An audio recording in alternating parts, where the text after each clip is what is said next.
and Jones slips behind. O'Connor attempt. Flair rolls through. Flair rolls through. Rolling Thunder. Dropping. Jones catches one right in the chest. Jones is down. Wait a minute. He's in the middle of the ring. That angle. I think Flair sees it too.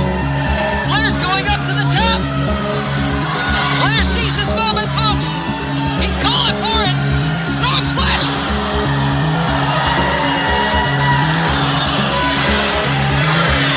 And Flair Dior takes this one home.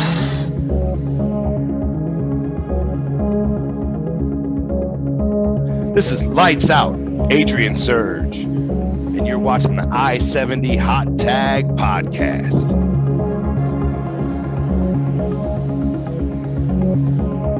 The officials. Now, what does Marco have in his hands? A powder going right into Brandon's face as Joey O'Reilly ducks the powder.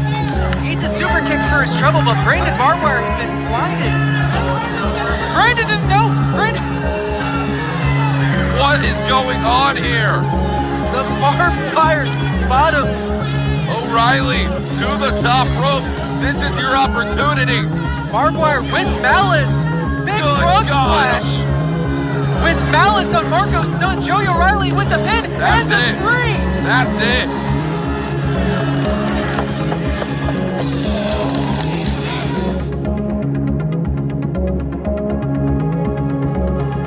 This is Pistol Danger, and you're watching the I-70 Hot Tag.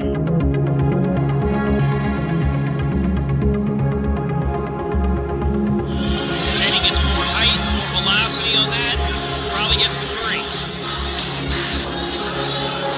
Going for a Destino, perhaps. No. Rose catches him. Stun gun over the ropes.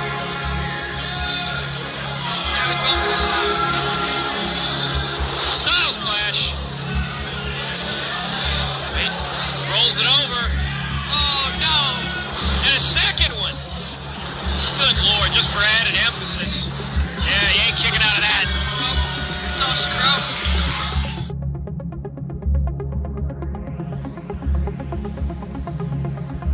This is the KWA Women's Champion, Dick Richards, and you're watching the I-70 Hot Tag. But just remember, there's forever only the Empire.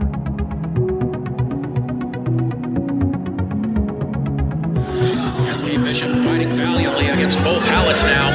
As he fires off shot after shot, he hits the ropes, ducks the clothesline, ducks another clothesline. Up in the air he goes, and he is just thrown like a lawn dart, a human lawn dart into the steel cage. And I would think that's all she wrote for SK Bishop as Campbell Myers now finds himself in Weapon X. It connects, we've got a cover. 2. We've got a 3 count, and your winners of this matchup, the Tribe, Hoodie and Anaya Hallett. SK Bishop fighting valiantly against both Hallets now as he fires off shot.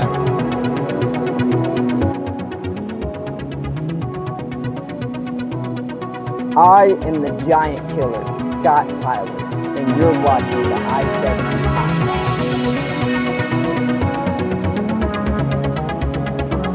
Max is back. That's the move that killed me. Yeah. I had to be carried out after one of those. That was a move that gave you a stutter for 6 months for no reason.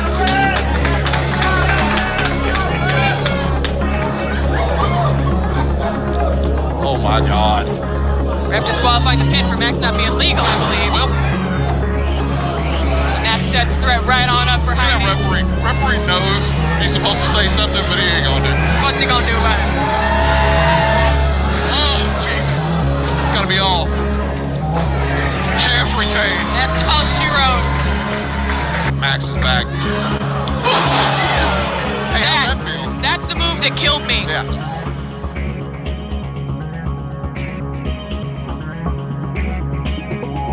Close the door!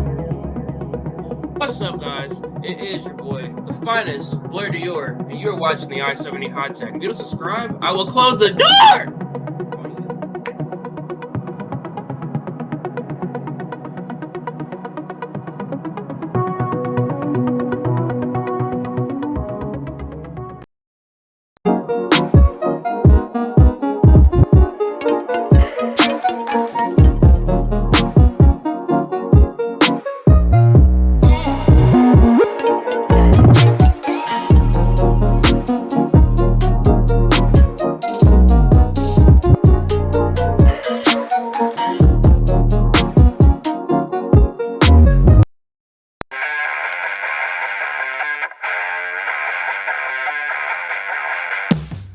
This is the one, the only. Tobias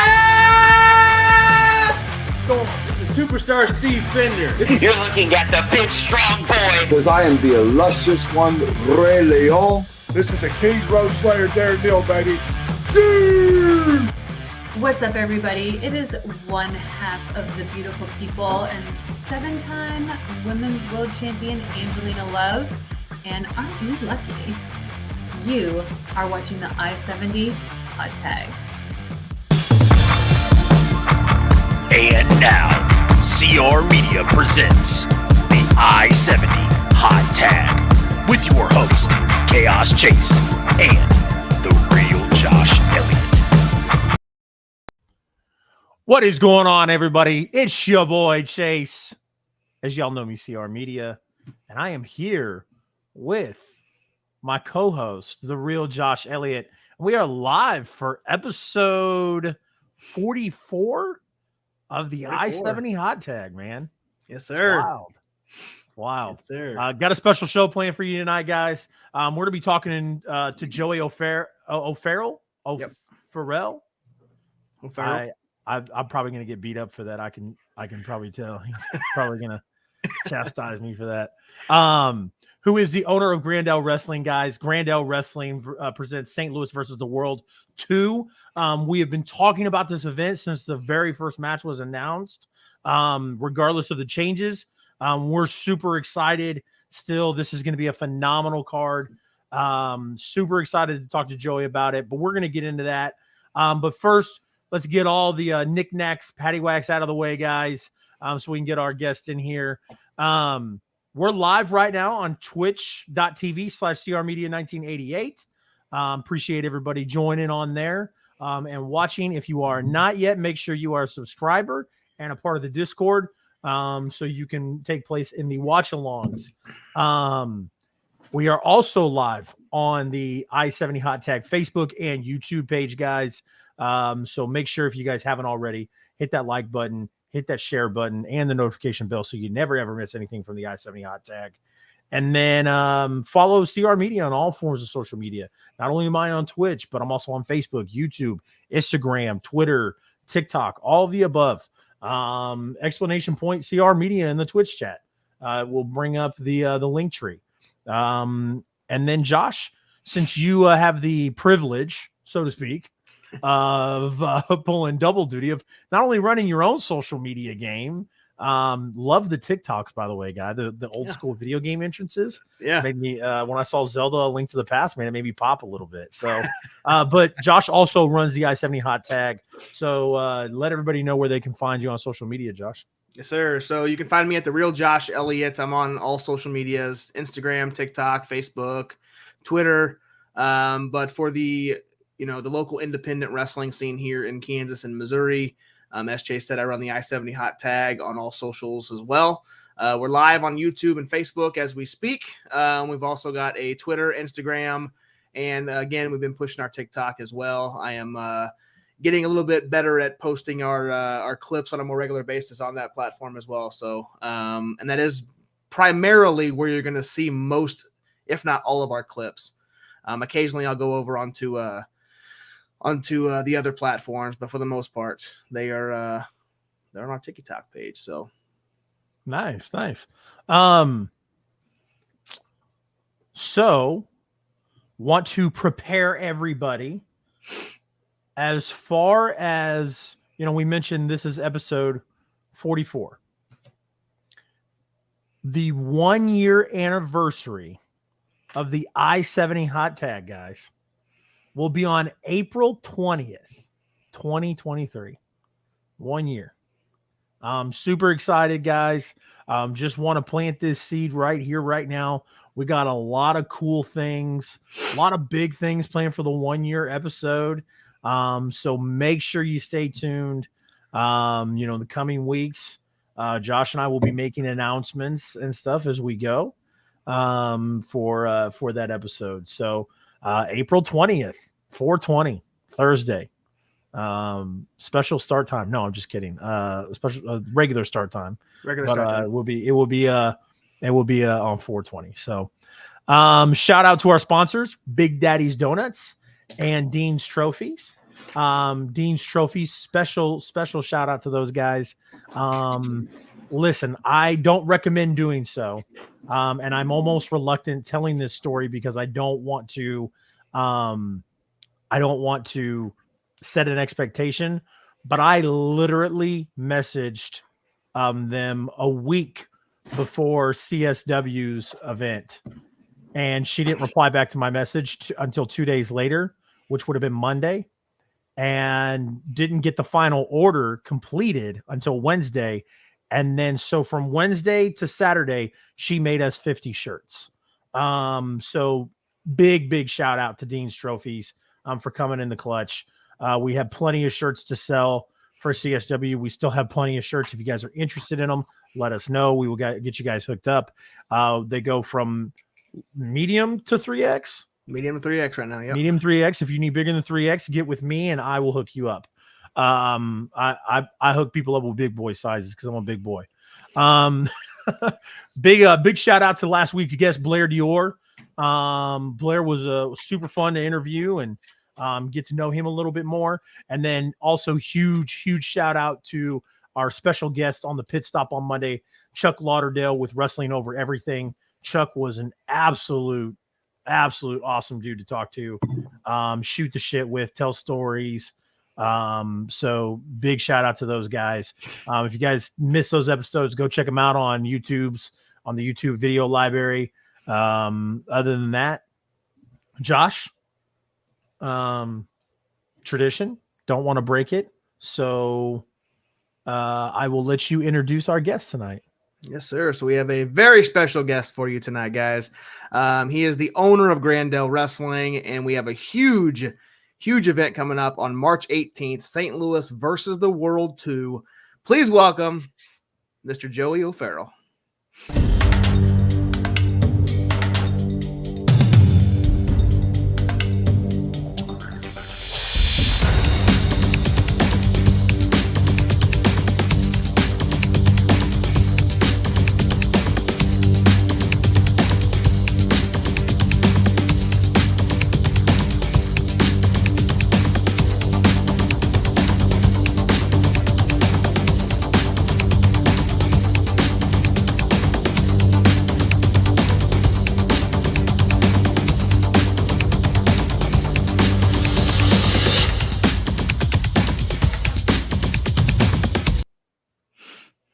Hey guys, how's it going? What an introduction.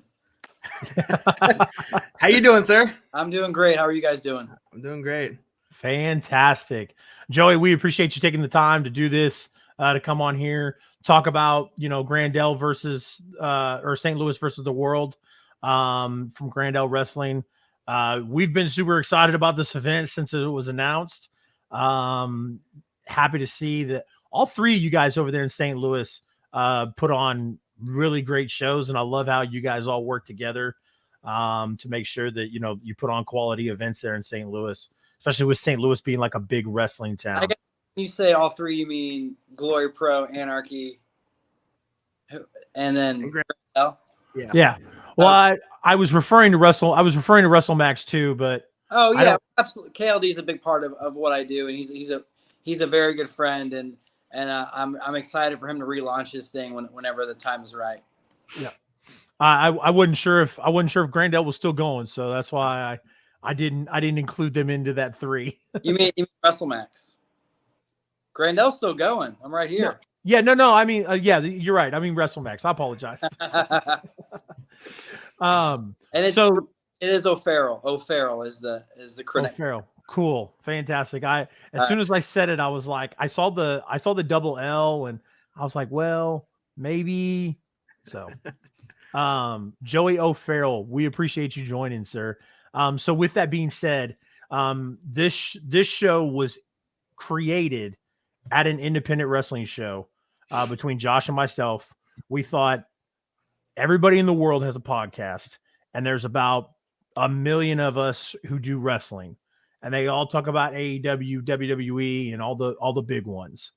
So we thought, okay, we're really big on Midwest, Kansas and Missouri independent wrestling. That's what we love. That's our passion. So we decided to do this. The idea is to put it over and to introduce guys like you and your promotions to more fans in the Kansas and Missouri area. So with that being said, Joey, tell us, who is Joey O'Farrell and how did you come up with Grandel Wrestling?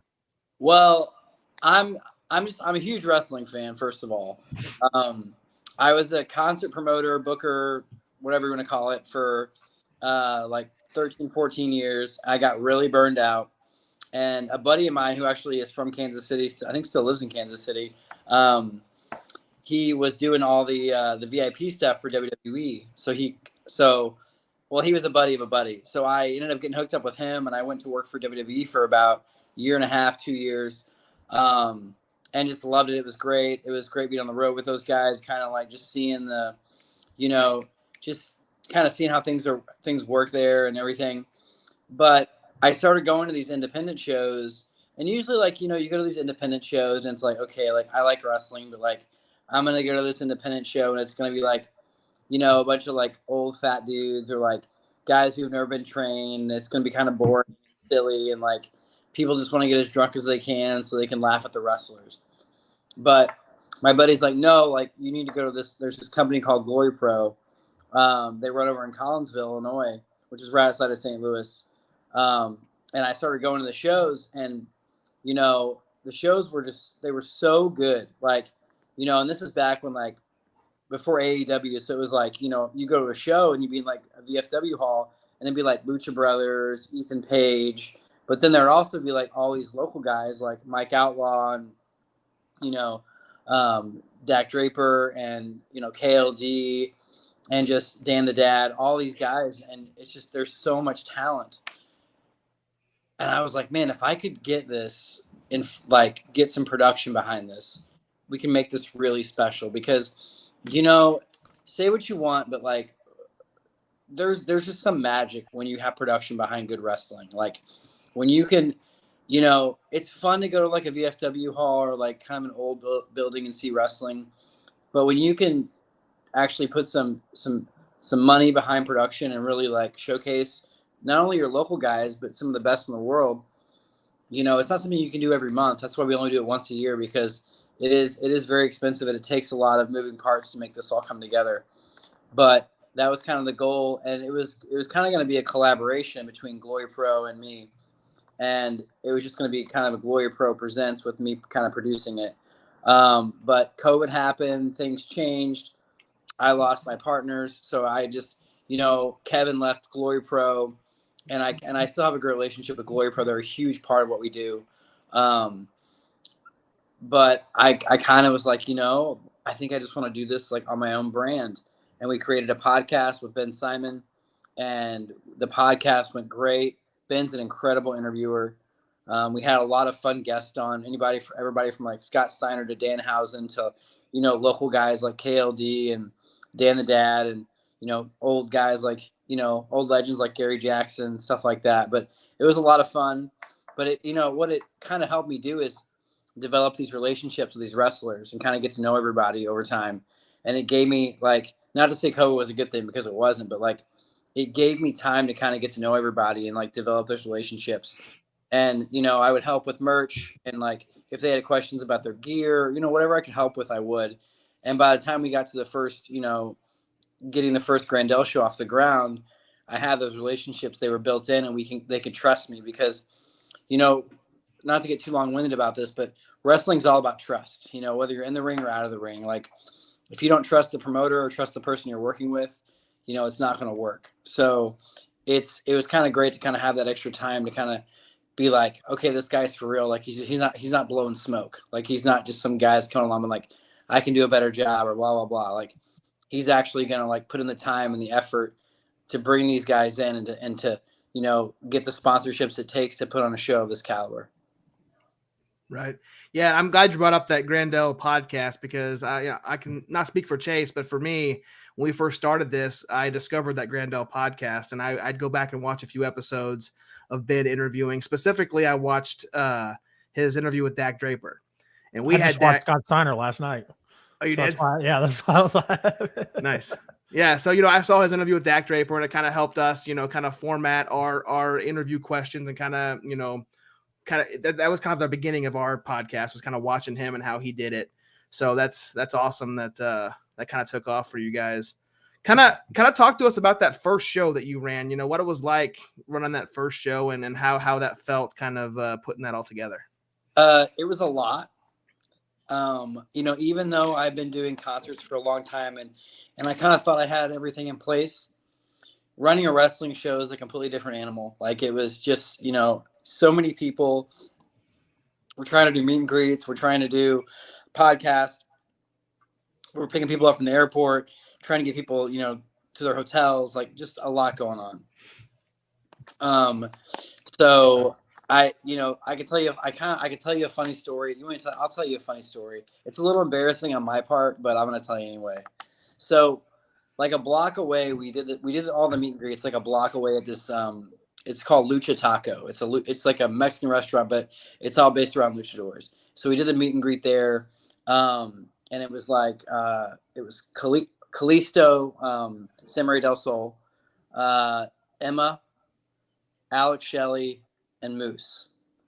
So, you know, like none of these people speak English. Like they're you know, like they're just enamored with Samurai Del Sol.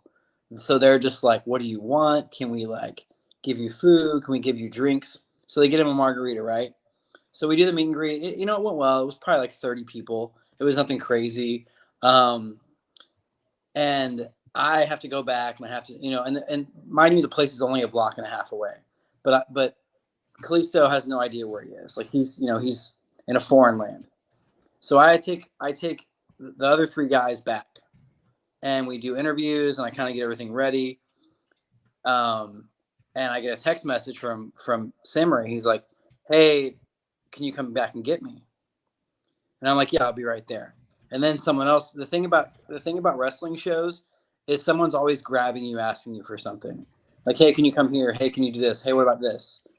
So in all that, I forgot again. So 30, 40 minutes goes by. And I look at my phone and I'm like, oh shit, I forgot about Samurai Del Sol. So he's at this that lucha place, and they're just, you know, feeding him drinks the whole time. So finally I go back and I get him, I pick him up, and he's okay. He wasn't like wasted or anything. But I pick him up and he was the main event, thank God. But anyway, I forgot one of my kids. I left one of my kids at the store. So this time around, I hired a few more people to kind of keep track of that and let me deal with the other stuff. Yeah, awesome. You know, even though it was only a block away, I couldn't be like, hey, walk over here, because he had no idea where he was. So yeah, it's pretty stressful between, you know, because we do the big video walls, and we have to do we have all like the pre-show interviews. We chime them in between matches, and we also just have like it's a huge backstage area, and just a lot going on between like getting all the matches set up. Matt Jackson from Anarchy is my backstage producer. He kind of handles a lot of that stuff as far as like, you know, making sure everything runs on time, talking to the guys about their matches, what they want to do, all that stuff. He's a genius. I could not do this without him. He is just such a big part of this. I'm so thankful for him. So I love hearing that. It's a lot. And, you know, merchandise as well last year was a lot to like make sure that we have our merch set up and, you know, we have the right people selling it and it's in the right place, and make sure this person has a place to sell their merch. It was just a lot. So this year I found a sponsor, a local company that's going to be doing all of our merch. They gave us a sponsorship fee. They designed all of our merch. They're going to sell all of our merch under their umbrella. I don't have to worry about it. They get to do all that. They created some really cool stuff. I'm really excited for people to see it in a few days. So I'm trying to take as many things off the table for myself as I possibly can. Good. So Joey, you know, you talked about your relationship with WrestleMax and St. Louis Anarchy and all those kind of talk to us about, because I've seen the Crown of Glory Championship and, all that stuff that you guys defend. So just kind of fill us in on how you guys are able to help one another out, which I love. Our very first guest on this show, Dallas Cade, said, rising tides lifts all boats. And I know that's an old saying, but like ever since Dallas said it, it always resonated with me. So kind of talk to us about how you guys do have a working relationship and continue to help each other out. I mean, I think it's kind of like what I said before, like we kind of all trust each other. Like we did a show in October after we did the Grandel show. We did like a Halloween show, which was a lot of fun. But I kind of learned my lesson with that one. I only want to run once a year. I don't want to do any more. I want to do one big show a year. I want to have it be kind of like the WrestleMania of St. Louis wrestling. And they understand that, and they get that I'm just there to help. Like, and I had a few wrestlers tell me like, hey, we kind of had our reservations about you, but after the first show, like you proved to us like, hey, you're just here to help. You're here to create something special. You're not here to like try and like, I'm not here to take over a company or prove that I'm better than somebody. Cause I don't want to, like I said, I don't want to run every month. I don't want to run but once a year. And I want it to be like a special event that kind of brings all of St. Louis wrestling together, because this event's about, how good our talent is in St. Louis. If like we didn't have this great talent, like, like your Gary Jays and your Mike Outlaws and your Camaro Jacksons, we wouldn't be able to do this kind of stuff.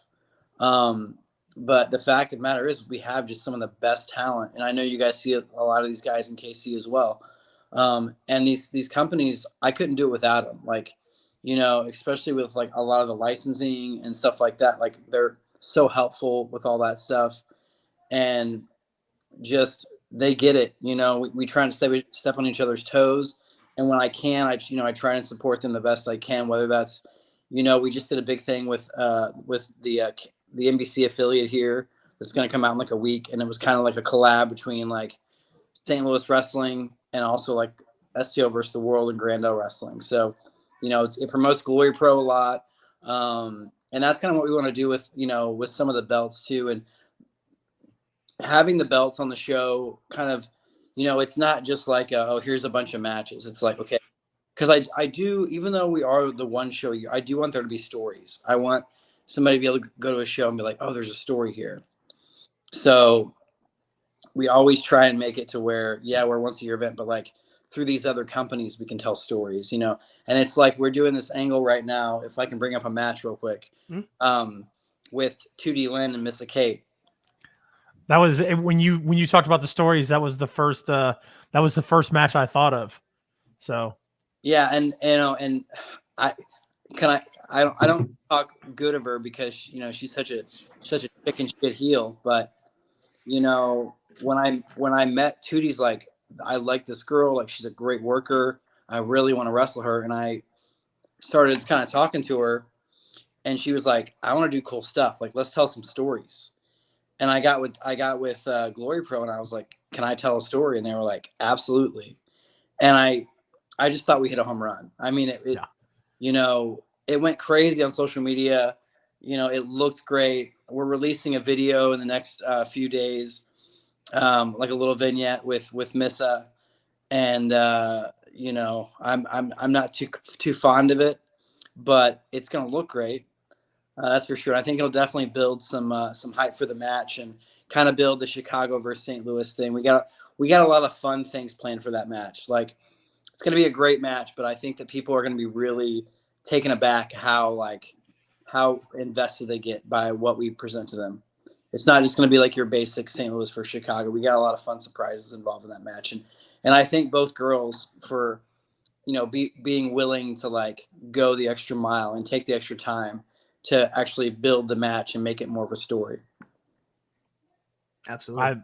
We love, as soon as you mentioned that was the first thing I thought of was that match. We're definitely excited for it. That makes me happy to hear that, for sure. Yeah.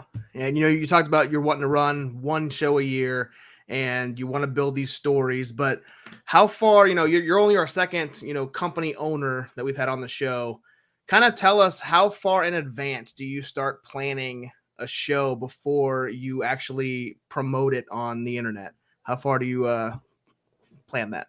Yeah, I mean, it's funny. That's kind of I think 6 months, probably 6 Okay. months. I probably booked the date out almost a year in advance, because the theater that we work with, they do a lot of plays and stuff, so they're booked out a lot. So I try and get around the same date every year. One thing I have noticed, though, is that a lot of these, hopefully nobody steals this from me, but a lot of these, your bigger Japanese and your bigger European stars are coming in for WrestleMania weekend. And I think that if we start booking the week after WrestleMania weekend, we'll have a better shot at kind of getting some of those, bigger Japanese stars. So I think that moving forward, we're going to start trying to do like more mid-April stuff every year, because I have a great relationship with New Japan people, and I definitely want to get like some of the best of the best. Like, I mean, SEO versus the world is about the world, and like I want the best in New Japan. I want the best in the British, and I want the best in in the US, but also Canada, everywhere. So it's it's just so much easier when they're all in the US, because I'll tell you, from last year's show to this year's show, it was almost 3 times the price to fly people in. Wow. And I love doing these special events, but it's hard. It's hard sometimes. Yeah. I sell travel insurance, Joey. So yeah. I had a client the other day who is taking like a European cruise, and it cost them like $4,000. Their flights cost more than the cruise did. So now these are people who have, a bunch of money to spend. So they're of course they're getting business class or first class, but still, man, like it's crazy how much flights have gone up. It's nuts. It's nuts. Like last year I was like, oh, this is no big deal.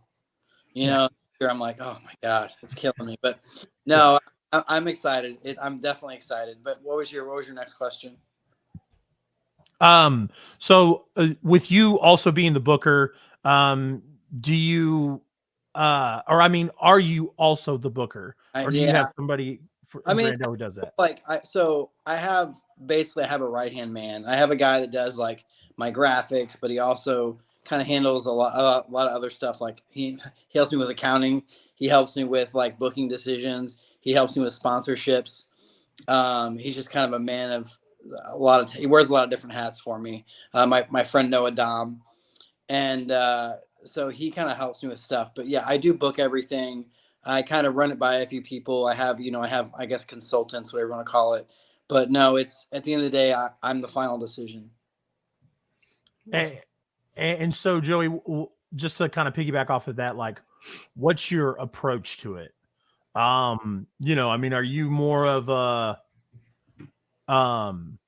like a big time guy versus one of our local guys, or like is it just like who makes sense, or is there a method to the madness? I think it's a mixture of things. I think that like that's a really good question, by the way. No one's ever asked me that. I like that. I think the biggest thing is that I want the wrestler from St. Louis to be excited about what they're doing. I want them to be like, this is going to make my year. I want all my friends to come to this. I want all my family to come to this. I'm just so excited to work with this person. And that's a big thing overall. I'm not trying to be like a cheerleader. Like, obviously sometimes someone's like, oh, I want to face this person. I'm like, no one cares about that person. It's like, I want to face this guy. It's like, well, I'm not paying for that person, or like, no one's going to care. Like for instance, like we were doing Thomas Shire versus Josh Alexander was the original match. And everyone loves Josh. Josh is a great guy. Thomas was really excited about the match, and he's a contracted Impact wrestler. So if they say, hey, you gotta go to Mexico, he's gotta go to Mexico. And that's what happened. not his fault. Super great guy. But I asked Shire, I was like, this is a chance for us to save some money. What do you think? Like, we can do like somebody kind of mid-level. We could, somebody who's not maybe like, they haven't been to big company, but they're one of those indie guys, like everyone knows them. They can put on a great match. And he's like, well, my dream match would be Nick Aldis. And I was like, well, maybe not Nick Aldis, and I thought about it for a few days, and I was like, I want Shire to be excited about what he's doing. I want to be excited about what he's doing, and if I put him against somebody who's just kind of like he's pretty good, I'm not going to be excited. Shire's not going to be excited. It's going to take away from the event. Like, every match has to have that feel to it for me to like really want to do this. And I also had, I had a friend of a friend that knew Nick. Nick lives in Nashville. He was like, I'll drive. Just give me this much money so I don't have to buy a flight. And I was pretty happy about that. And I just think Thomas Shire is one of the most underrated independent wrestlers going right now. He's very, very good. And I think Nick's a perfect opponent for him. And I'm so glad that Thomas fought me on that. I'm so glad that he was, persistent with me about it. So I guess to answer your question, it's just more or less like, I know what makes sense as far as like who's good for what. Like, I'm not going to put like, somebody who's more of a comedy wrestler with somebody who's more of a serious, like, grappler style wrestler.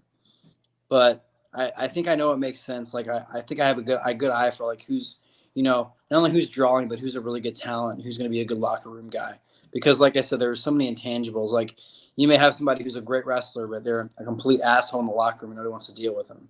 And those guys do exist. They're few and far between. But, just a lot of different things go into it.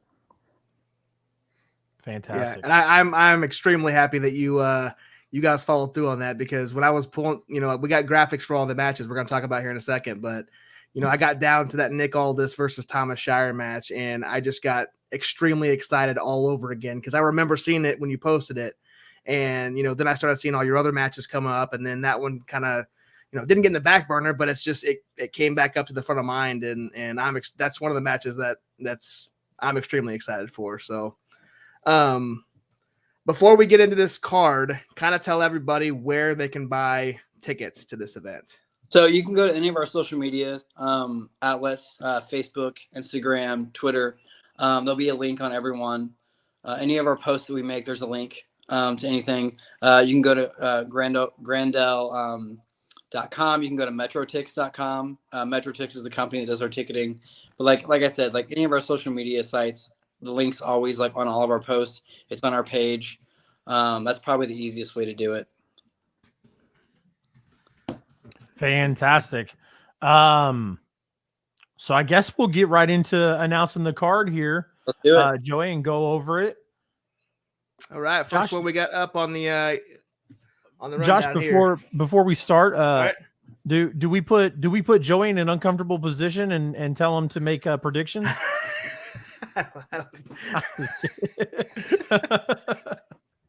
We did that with Buddy Murphy. With Evangelistico, he came on, and then he wound up actually staying after the break, and we had a prediction on St. Louis Anarchy of all places. So he got to do predictions with St. Louis Anarchy. And he is real quick, Buddy Evangelistico, or whatever you call him, Jake. Yeah, he is one of the most charismatic, talented individuals I've ever seen in wrestling. He has a great. He has 5 different characters, Joey, and they're all fantastic. Yeah. He's like one of the most positive people to work with. Like, I'm so glad you'll be happy with the show, with like what we're doing with him. I think it's really, it's going to be a lot of fun. I don't want to give anything away, but it's going to be a lot of fun. Good. Awesome. All right, let's dive into this pre-show battle royal. Okay. We got a lot of familiar faces here for us. The Premier, Campbell Myers, SK Bishop, Anakin Murphy, we've seen Frodo the Ghost, Team Ambition, Devin O'Neill. Now, this bottom right-hand corner here, winner gets to enter the 6-man cash-out ladder match. Was that a stipulation recently added, or has that always been the stipulation? No, it was always when we announced it. It was the stipulation. Okay. Because like I said, like I want there to be a story to everything that we do. I don't want everything to just be for nothing. And like, while like I love this battle royal because it is a way to kind of get everyone in the scene involved. Like, we're pulling in this match alone, we're pulling from 5 or 6 different companies in St. Louis and in Kansas City and in Springfield. So like we're pulling from all these different companies in the Midwest and showcasing a lot of younger guys, some people do know, but a lot of younger guys. And giving them an opportunity to kind of be on a bigger stage. Yep. So, Joey, wanted to ask you, and all of these guys pretty much all look fairly familiar in the, the Missouri, Kansas area. Is there a wild card you had to call in, somebody from across the country or up north? No, I wanted to keep it pretty local with this, because I'm a big believer of like things making sense. You know what I mean? Like I want everything to make sense. So like it doesn't make sense if we bring somebody in from, North Dakota or California and they win the Glory Pro title. Yeah. You know what I mean? Like I want this to make sense, and I want this to be people who are from the area who are part of the scene, as kind of like, hey, I see what you're doing out there. Maybe you're not ready for the big card yet, or maybe, there's not room on the big card for you, because we have so many talented people in St. Louis and in the Midwest in general. That's hard. I hate booking. Honestly, if I could do 6 matches on a main show, I would just have 6 really good matches. I always love the way that they used to run those NXT takeover shows with like the 6 or 7 really good matches. Real, just from open to end, it was just edge of your seat. Absolutely. Yeah. But it's hard to do that in St. Louis because there are so many guys and girls too that are just so talented that I want to make sure everyone, has a spot. So this is kind of, it really helps to kind of do something like this. Agreed. Yep. And we'll just jump right to it. The winner gets entered into the 6-man cash out ladder match. And the winner gets a Crown of Glory title shot. So I'm extremely excited for this. All 5 of these guys are, man. Yeah, this is, I mean, you got Kenny Alfonso in this match, and it's already going to be good. We've gotten familiar with Xavier Walker, who is just big, charismatic. I mean, he's a mountain of a man. So watching him watching his dynamic in this ladder match with guys like Kenny Alfonso, Cody Lane, and Ethan Price and ATM is going to be very, very awesome. Before you jump into this, Joey, I got to ask you, it's been a talking point between Josh and I, straight up. Is that Ryback? It is. It is.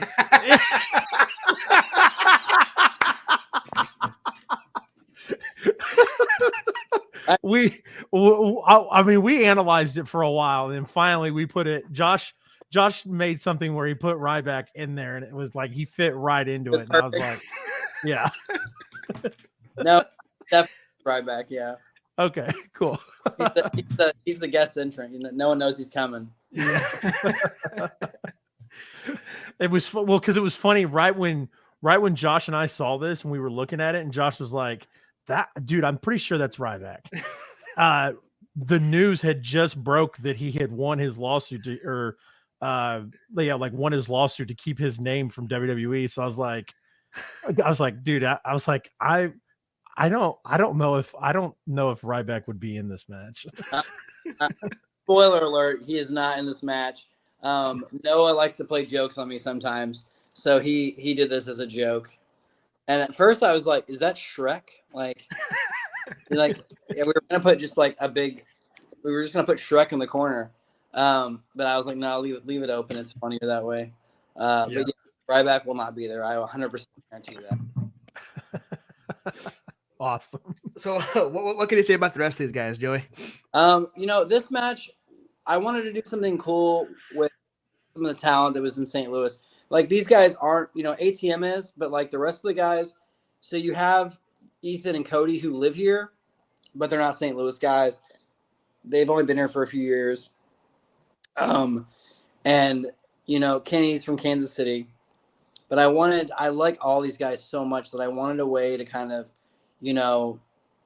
put these guys somewhere, and make it make sense, because STO versus the world it's like I said, I like things to make sense. Like, I don't want to just like name something, STO versus the world and then have it not mean anything. So this was a good way for me to take, talent that was in the area, top talent, and put them in a match that I know is going to steal the show. Absolutely. Perfect And combination. Also, that was another thing with Glory Pro where I was like, hey, what do you think about this idea? And they were like, yeah, let's do it. Like, we can have some fun with this and hopefully make a cool story can come out of this. I don't want to get too kayfabe here, but no, I just think it's, we have, like I said, it's just like we have so much good talent in the area that it's like, why not have a 6-man ladder match that's going to steal the show? Absolutely. Yep. And it's got Kenny Alfonso in it. So, and another thing too is like with indie wrestling, there aren't really a lot of ladder matches you could do because the buildings aren't tall enough. Yep. Ceilings are tall enough. And, this is a really beautiful building. We can actually do it right and it can be good. So that was another reason. Like, you just don't see a lot of ladder matches especially. Yeah, I saw one recently last year that the guys could pretty much touch the ceiling on the top row. It was Glory Pro. Was it Glory Pro? It was Glory. Yeah, it was at the South Broadway Athletic Club. That's right, and they do have low ceilings there, but it was Dan the Dad. We both were watching it. And we were like, I was like, there's no point for a ladder here. And Dan's pretty tall, so I was like, Dan don't need a damn ladder. He can just jump and grab that thing. But it was great nonetheless. But I'll never forget that. As soon as you talked about like some buildings are lower, that was the first thing I thought of was that Glory Pro show last year. Yeah, we actually, our ladders are, I found a ladder that was 12 feet. That's double-sided. So, both sides we can go up. Nice. Really expensive. I'd love to do what AEW does and WWE does where you have 10 ladders, but I can't afford 10 ladders. No. So hopefully we can get a couple more and we can make this fun. Absolutely. Brian J is pulling for Kenny. All right. So next match here, we got a trios match. Team Filthy, Tom Lawler, Gerald Nelson, Royce Isaacs against Team St. Louis, Benjamin Trust, Warhorse, and Davey Vega. This St. Louis team is phenomenal. Love Warhorse. Love what Davey Vega has been able to do. And Benjamin Trust, he's an up-and-comer as well. So, and we're going to see Tom Lawler, man. Someone I've never seen in person wrestle. So this is going to be fun. Yeah. So I booked Jarrell and Royce last year at STO vs. the World 1, just on recommendation from Rocky Romero. I said, hey, I need a tag team that's up and coming. That's like, a good deal. He was like, these guys are amazing. And I brought him in and they stole the show with technical difficulty. They just had a great match.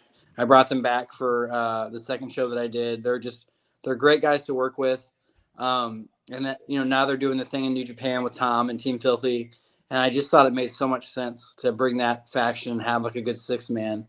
Because I also, the thing too is like, I want to mix it up. I want to have different styles. I want to have like 6-mans. I want to have tag team matches. And I want to have it make sense. I don't want it to be just like, oh, here's 3 guys.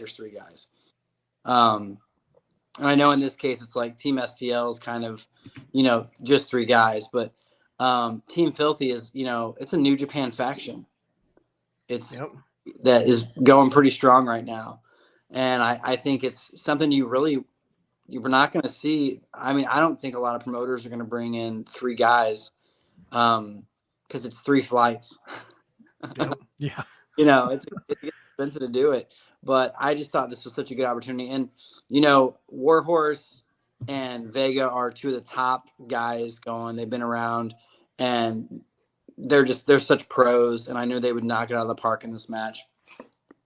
And Ben, Ben's kind of been all over this card. We've had to make a few changes and this match has changed quite a bit with who was going to face Team Filthy. It's always been Team Filthy.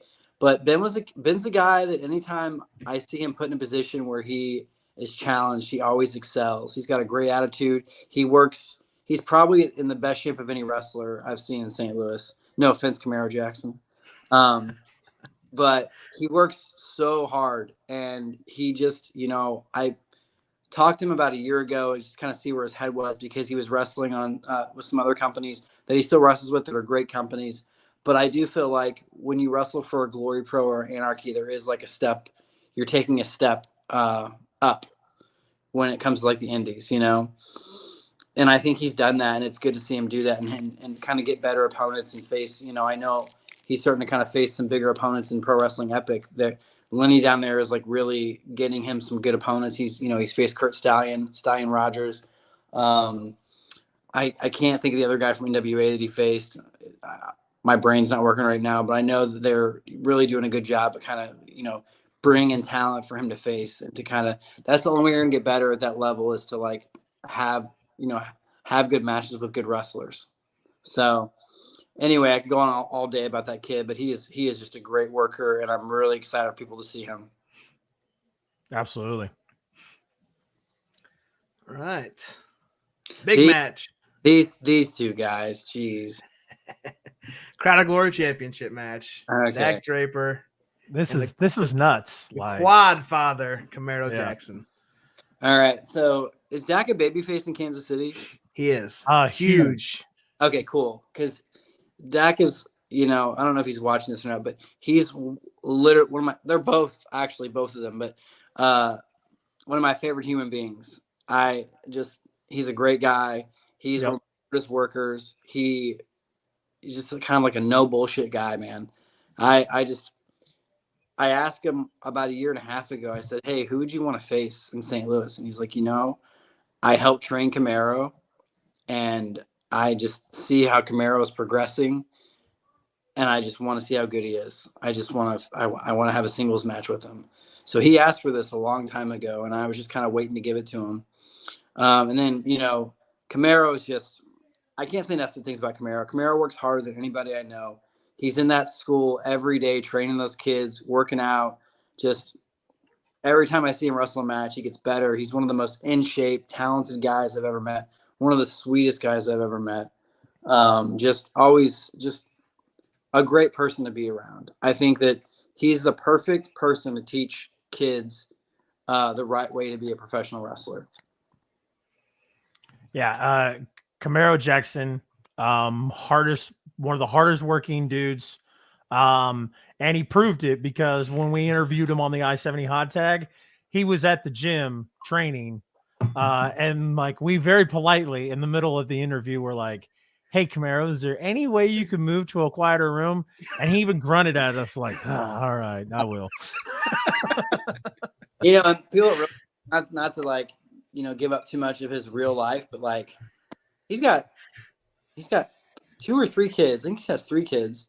He's been married forever, and he's got a full-time job, and he does all this other stuff with wrestling. He's incredible.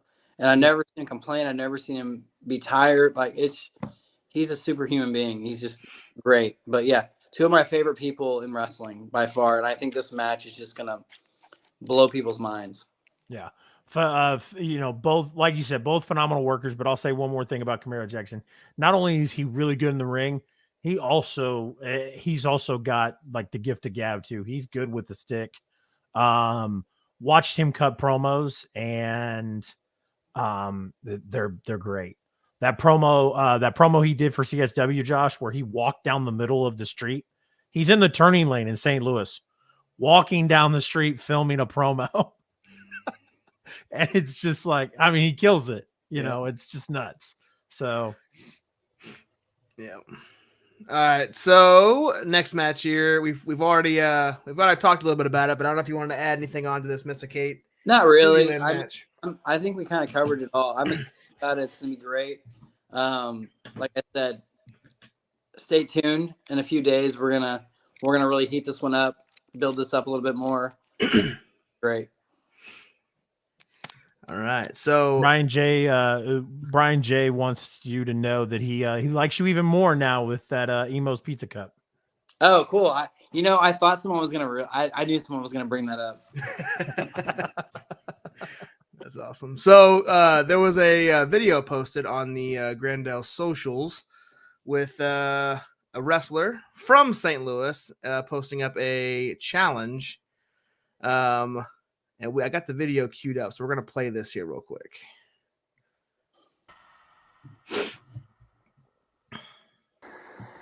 Hey wrestling fans, I am Matt Seidel, the groundbreaking, head-kicking, highest high flyer in the game, here with some big news for March 18th at the Grandel Theater. Grandel Wrestling presents STL vs. the World 2, and Matt Seidel will be there. My roots run deep in St. Louis, as you all know. You'll get to meet my friends and family, all scattered throughout the crowd of the Grandel Theater on March 18th. But what's most important to me is what's going to happen inside that ring.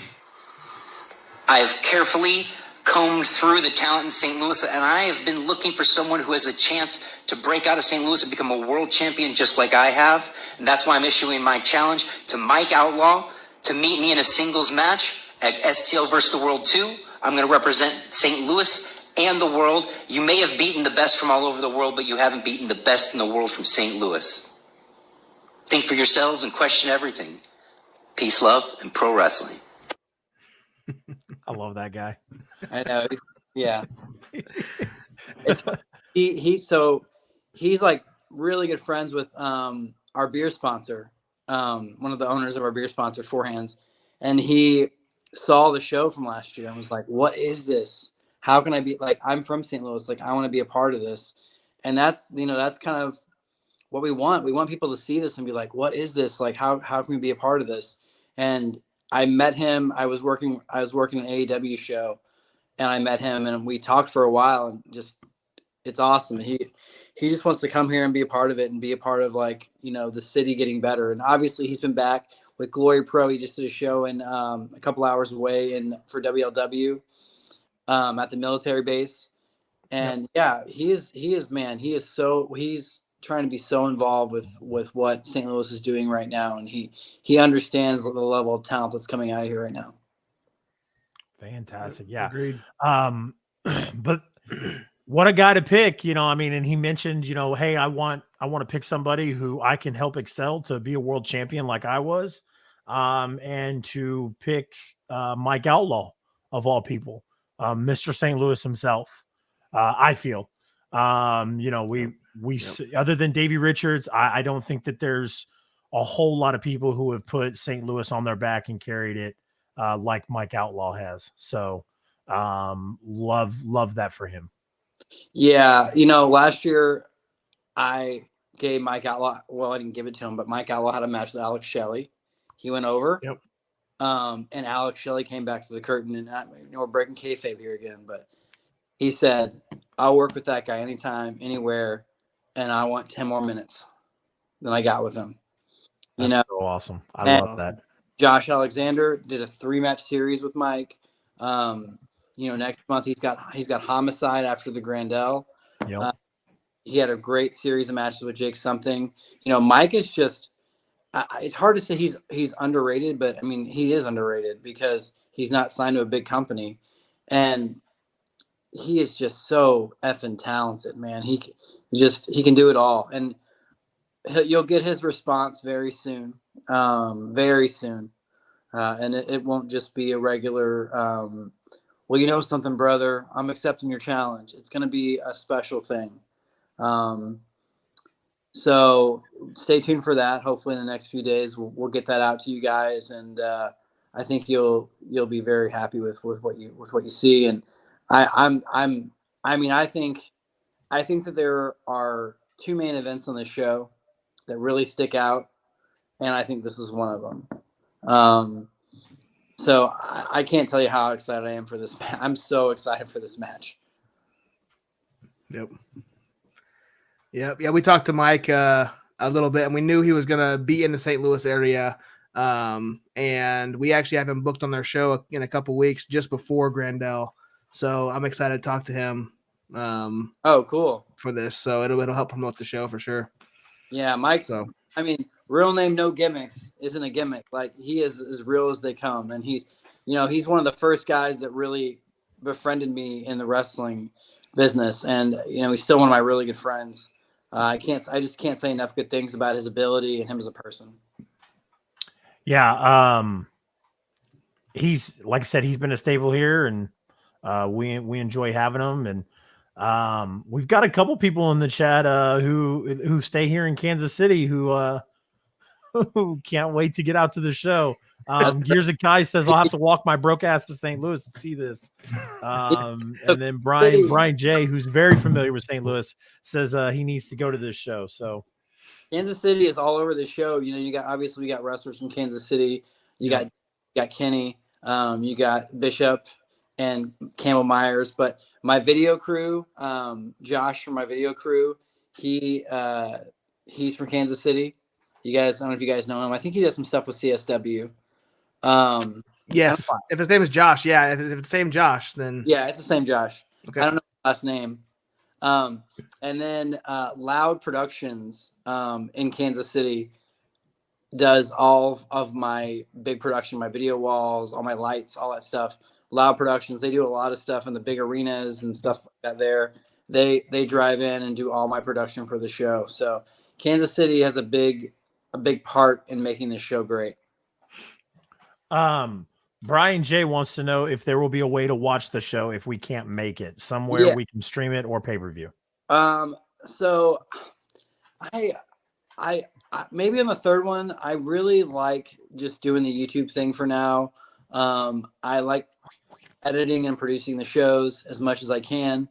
So I would say tell him that in about 2 to 3 weeks after the show, he will get a finely tuned product with sweet Greg Jovi doing comments. That's amazing. I love that. Yeah. All right, so let's next match here we got up is talked about a little bit earlier. Thomas Shire versus Nick Aldis. Okay, so we'll start with Thomas Shire. Thomas Shire he's one of the most well-rounded wrestlers I've ever met. So we did this promo with him for our last event. Phenomenal, by the way. Thank you. And he did like, I usually have to kind of instruct these guys, kind of help them. He had it was all him. Like, he did everything. He came in, he had all these ideas, and then we did the voiceover promo, he cut it, first take, bam, knocked it out. Like, what a professional guy, really knows his stuff, trained by Dory Funk Jr.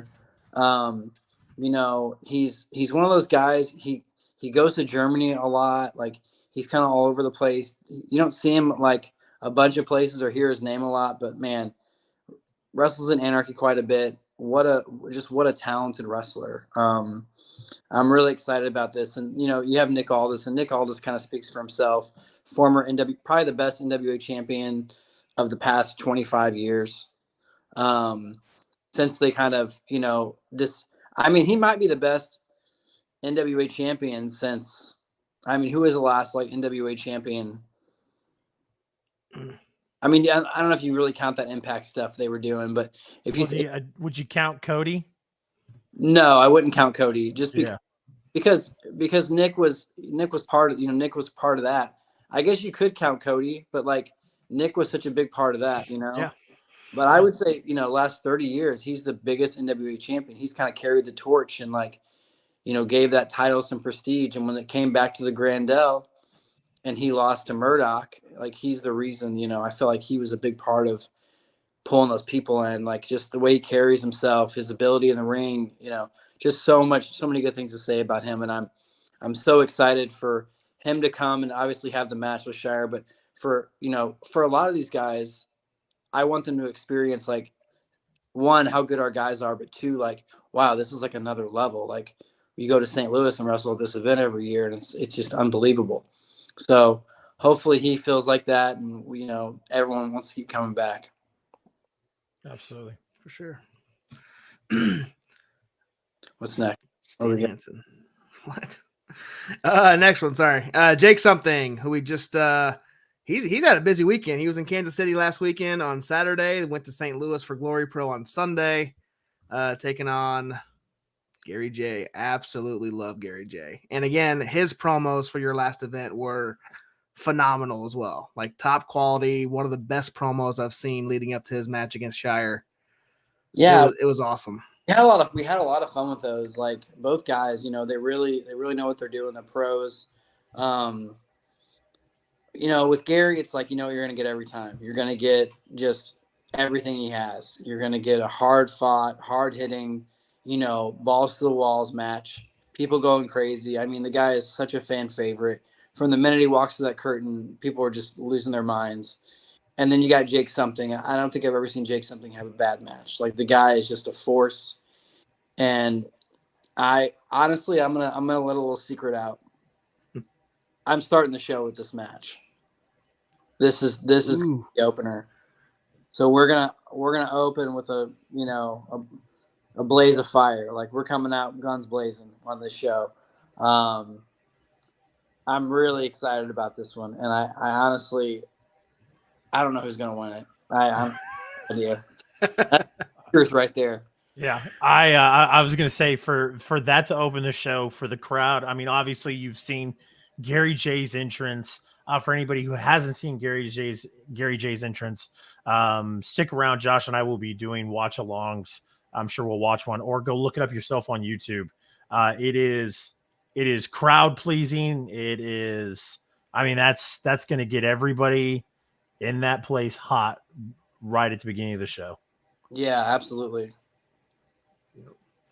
And the big one, I'm super excited for this one. One of my favorite tag teams of all time, the Motor City Machine Guns, and one of my favorite tag teams in our area, Technical Difficulties, Raheem De La Suede and Moses the Deliverer.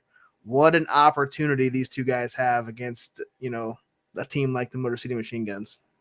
Yeah, I mean, I guess let's start with Motor City Machine Guns. So Shelly was at the show last year. He came in. I always liked the Motor City Machine Guns. They've always been one of my favorite teams. But to meet Alex Shelley and just see what a good dude he is, and I bugged him for about 6 months about this. I just wouldn't stop. What are you doing? What are you doing? What are you doing? Because I've had this show booked for a while, and we finally got it confirmed. And I'm just so excited. I know that, they're going to give Technical Difficulties everything they got. They're not going to come in and half-ass this. They're going to come in and they're going to give them everything they got. It's going to be a barn burner. It's not going to be a 5-minute match. That's for sure. And then you got Raheem and Moses. And Raheem and Moses were, I first met them when they first started wrestling Glory Pro, and I just liked them from the get-go. I thought they were both supremely talented. They had tons of charisma, and they just knew how to work as a team. They both have singles. They both do singles. Raheem had a match with Matt Slidell last week. Moses fought Mike Outlaw last week. Both great matches. And Raheem had a match with Davey Richards too. So that, there you go. Like that's the kind of matches they're having with guys. But as far as the tag team goes, like they're on the same page. They know they've trained with each other since day one. They started at Harley Race's school from day one. They train together now. They ride together. They are two peas in a pod. Very different, but very much the same. You got two guys who have crazy amateur backgrounds, who are great wrestlers in high school, still are great wrestlers, can do it all, can do the high flying stuff, the technical stuff, can talk, have just tons of charisma.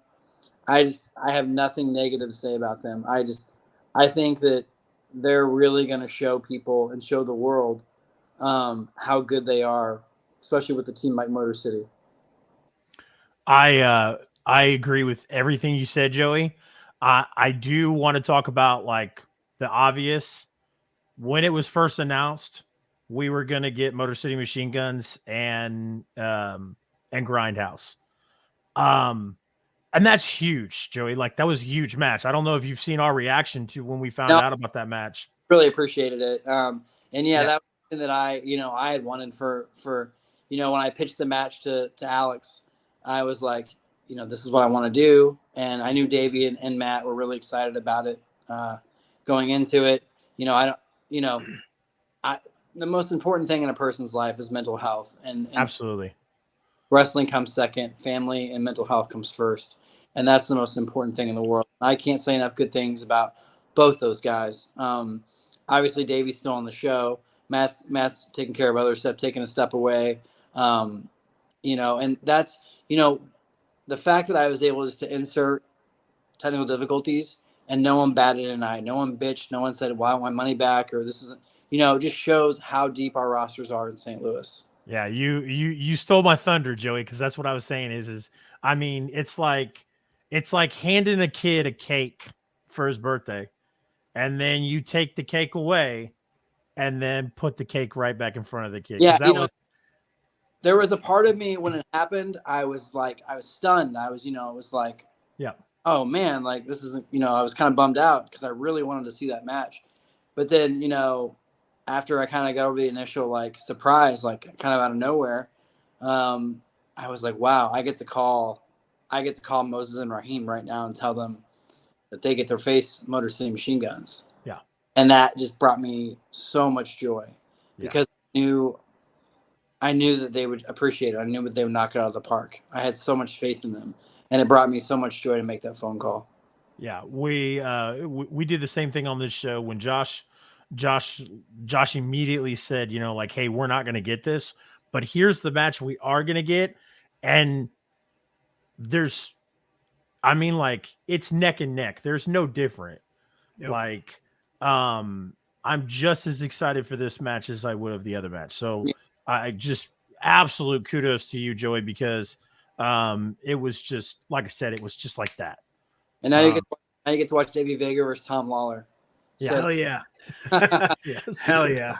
Like, now you get to watch Davey Vega versus Tom Lawler. It's pretty freaking sweet. Like, yeah. So yeah, it all worked out. Yep. Absolutely. Guys, follow Grandel Wrestling on all social media. Get your tickets. I don't know do you know how many tickets are left? Is it close to a sellout or? We sold about half the house. It's a big venue, so it holds about 500-600 people, give or take. So we've sold about half the house. So all the tickets, except for the standing room tickets, all the tickets are reserved. So you have to pick your seats. So I will say the balcony seats are pretty sweet. So if you do have time, I would definitely say go and get your tickets early because you want to get the best seats. All the seats are great. It's stadium seating, so like the seats go up instead of back. Does that make sense? Yeah. Yeah. We looked at that when we bought our seats. So we're taking a friend who is getting into the independent professional wrestling scene like we are, and we're gonna make it a day trip, stay the night, and leave Sunday. So we're super stoked. We're gonna be to the right side of the ring, right, Josh, or is the left? Yeah. How many rows up did you guys get? I want to say 8. Good 8 or job. 9. Yeah, we looked at the pictures of the event from prior. We saw the front row was all open, and I was like, why is front row like not taken right now? So what we did this year is I don't want to get too long, but I know you guys are trying to get out of here. But what we did this year was we made the first 2 rows obstructed view seating. You can see the matches, but you are really close, and the ring is really close. We're also going to scoot the ring back this year. We've made adjustments to do that, so it may not even be an obstructed view, but nonetheless, they're $15. We made them pretty cheap. You can get in, sit front row, and for some reason you're bothered by it, you can always go stand and get a great view that way too. But I mean, $15 for a front row seat when the person's right in your face, and I guarantee you'll be able to see everything still. But for me, I like being up a little higher. I like being back a little further where I can really see the whole overall thing, Josh and I are used to having tables at the event, so we're all the way back there anyways. So I think this will be the first event we've been to in a while where we're fans, not sponsoring. Yeah. Another thing we do too is this venue, they don't do food usually at their shows. So I kind of worked out a deal with them where we bring in vendors and we have food at the shows.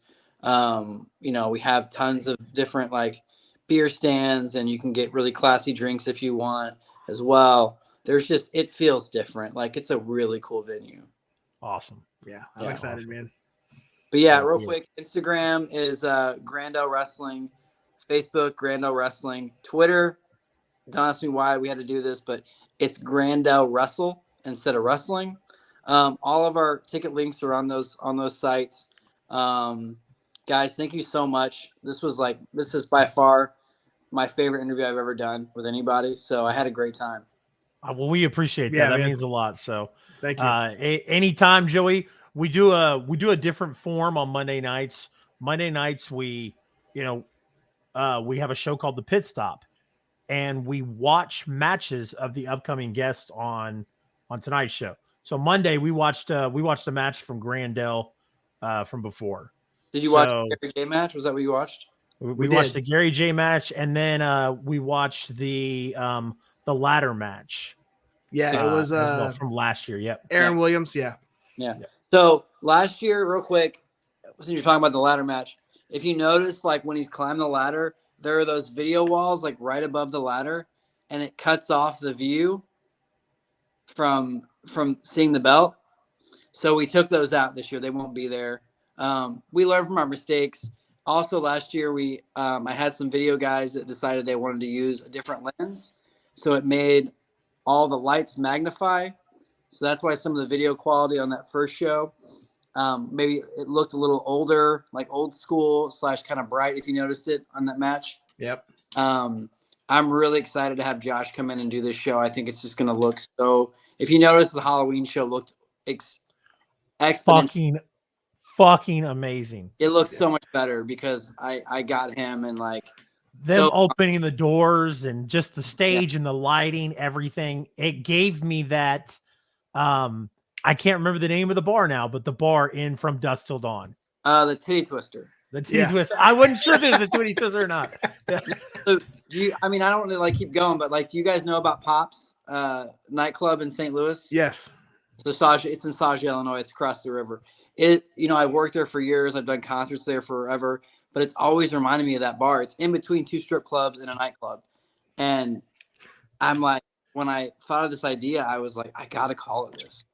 And, we had the Vampire Girls. I have a friend who's a effects makeup artist. And, I went to a designer and had him design chairs, like the thrones and the tables. And I had that coffin built. And then I sold the coffin to like a local, horror themed taco restaurant. That's awesome. it worked. I know we had clown lists. I know some of it, I remember Matt Jackson coming to me and being like, Joey, I thought some of this shit was the silliest shit I've ever heard of. He's like, it worked. We had Clown Choke Slam, Adrian Surge. It was a lot of fun, man. It was a really good time. I'm glad. Yeah. It was awesome. Well, guys, I do appreciate you guys having me on and thanks for everything. I'll see you in a couple weeks. Yep. We'll definitely. Absolutely, Joey. Pleasure. Take care, guys. All right, buddy. See you later. See you, brother. Thanks. All right, guys. Grandel wrestling owner Joey O'Farrell, St. Louis versus the World 2 coming up March 18th. Yes, absolutely. If you are in the Kansas, Missouri, even if you're in the Kansas area, if you're in Kansas City, Kansas, it's still a 4-hour drive or a 3.5, whatever. Make your way out there. Come on. Hell yeah. Yes. Barodi will be there. The pit stop is a wonderful concept. I will agree with that. And then I saw we may be getting joined by Kai and Brian J. Bebe. Yeah. Get your tickets, man. Brian J. said, you guys didn't get me a ticket? We didn't. We might have tickets. Was there seats available near us? We got 3. It's just us 3. Like our row just has those 3 seats. Well, they could get it. They could get the row behind us or something. I'm sure. Yeah. Go look at the tickets charts and if you're gonna do it for real, we can look up our seats and tell you guys where we're at and try to get a seat close to us. Kai, you might want to leave the day before. Well, I was gonna say Kai could ride with us, but since we're staying the night, you gotta get a hotel room. But if you want to ride with us, you'd have to walk back, Kai. But hey, okay, Matthew, listen, buddy, Uncle Chase is only going to entertain this one comment, and that is because I saw what you typed earlier and it made me laugh. Obviously, Matthew, Uncle Chase is not going to show all of your comments during our interview when I'm trying to professionally interview somebody and you're asking somebody if they want to pick their nose. Anyways, Matthew says, where is your Whopper machine? Earlier in the show, Matthew made a comment that you look like you worked at Burger King, and now I can't fucking unsee it. I saw it too. I saw it, and I was like, what in the hell? Yeah. But you do realize that every comment, the guests can also see those comments as well too. So if they're in the chat. Yeah, if they got the chat pulled up. Yeah, if they got the chat pulled up. I think Joey just had his phone pulled up, but he did. Yeah. So that was cool, man. That was a great interview. I'm excited about this event. So, man. Absolutely, guys. This is the part in the show where we take a 5-minute intermission. Before we go, make sure you guys stay tuned because we do have a couple extra, guests we've booked. We did show this on the pit stop, so if you were there, you saw it. But as we mentioned at the top of the show, April 20th is our 1-year anniversary show. Got a little teaser. We're not going to make that announcement tonight, but we got a teaser as far as our guest on April 20th. So stay tuned for that. We will Chase, you got anything before we go to the break? Negative, sir. Dean Houston says, great interview. Appreciate it, Dean. Absolutely, Dean. Guys, do not go anywhere. We're going to break down CSW and the Levee Breaks, all the events that happened this weekend. XWE Hearbreak Brawl, WLW Salute to the Troops, or Salute to the Soldiers. We're going to touch on Cape, St. Louis Anarchy, a whole bunch of stuff. Stay tuned. See you guys in 5. Oops.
said the same thing. I can't wait to sink my teeth into one. Big Daddy's Eat Bowl Donuts.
Welcome back, everybody, to another.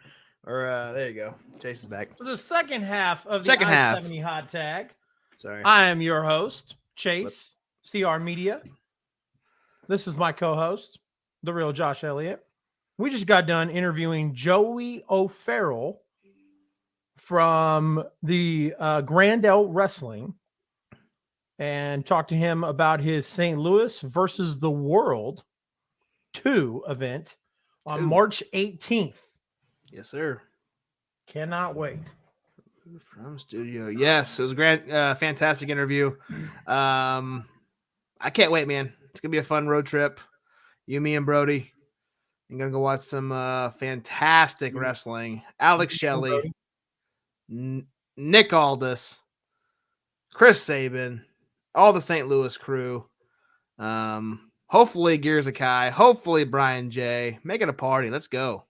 Why not? Let's go. So we got a lot, guys. We got a lot to cover here in the second half. We're going to break down Central States Wrestling when the levee breaks. We tend to get very long-winded with these CSW breakdowns. Probably not going to change tonight, but we will do our best to get through this and not not go over. Not be on here for another 2 hours, right? So they had their show when the levee breaks at the Lenexa National Guard Armory. This was their first show there since the incident at the Kansas City, Kansas National Guard Armory, which flooded, needs major work, probably won't be ready for use again for another 12 to 18 months. Not sure the exact time frame, but it's at least a year. So for the time being, they are going to be using this Lenexa National Guard Armory, which extremely easy to get to. The venue, you could definitely feel how much, I guess it was definitely smaller than the KCK National Guard Armory, but it didn't feel smaller with when the crowd got in there. It felt like the same energy, the same, hype. As soon as that first bell rang and that first wrestler came through the curtain, what'd you think of the facility or the venue? I mean, obviously it's smaller, but I mean, it wasn't like you know, it still felt like there were 700 people in there. Yeah. What I mean, like it didn't, it is significantly smaller than the Kansas City, Kansas one, but man, the energy and how loud it was and how excited the crowd was. Let me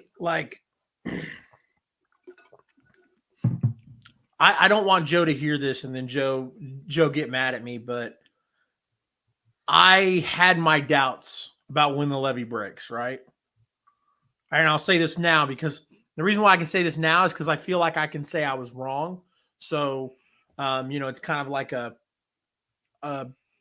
catch-22, if you will. But when the event started and I saw how many people were in there, and then the event itself, I was worried about CSW duplicating Deal with the Steel.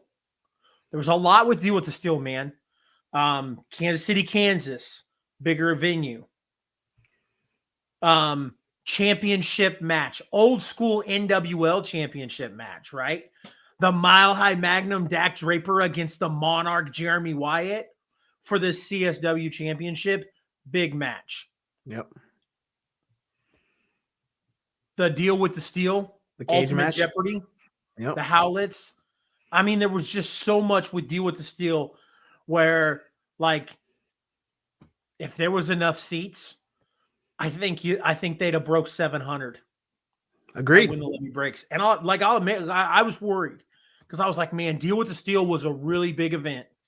Plus, all the stuff going on with ROH, Dak not being there, and it was known, like everybody was well aware that Dak wasn't going to be there, and we give Jeremy Wyatt shit all the time, but Jake something versus Jeremy Wyatt, I mean, it pulled a lot of people in.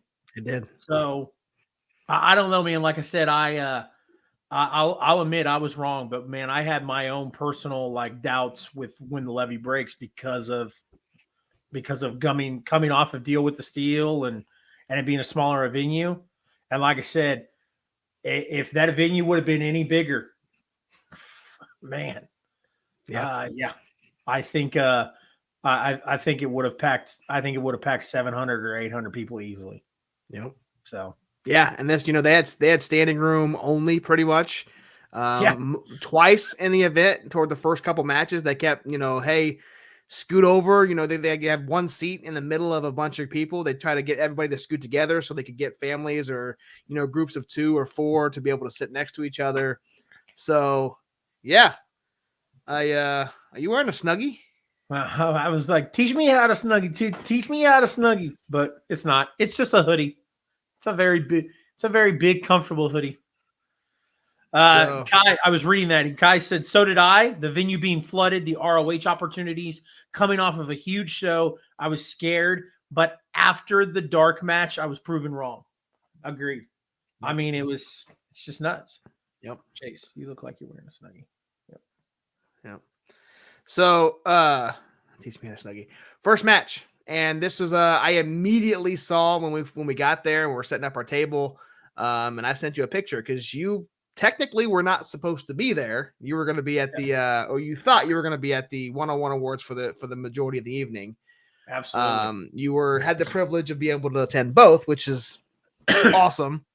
But when I got there and I started setting up, the first thing I saw was a little corner of the merch table with a bunch of merch that said Infinite on it.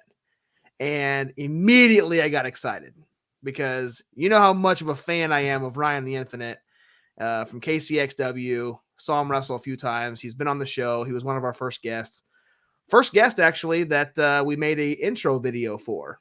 So, and the first guest we asked to say, this is Ryan the Infinite, and you're watching the I-70 Hot Tag. Fun fact for a quiz later on down the road. But nobody will take.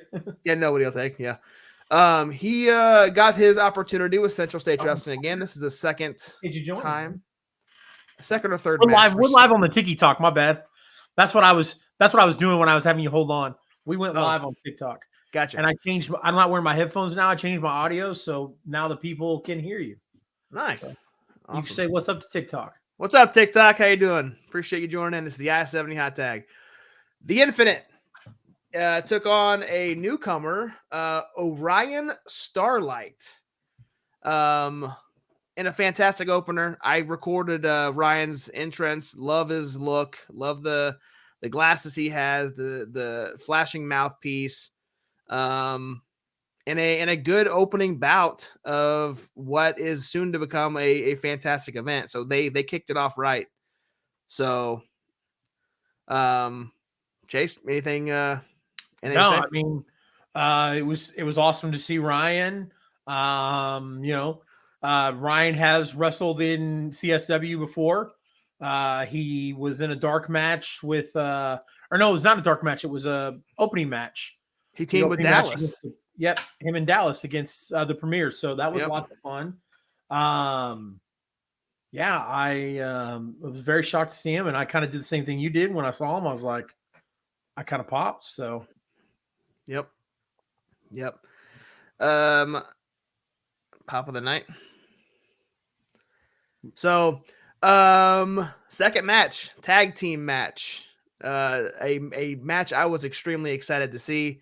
The Howlets representing Kansas City, taking on the Hustle and Muscle, Xavier Walker and Karam, out of St. Louis.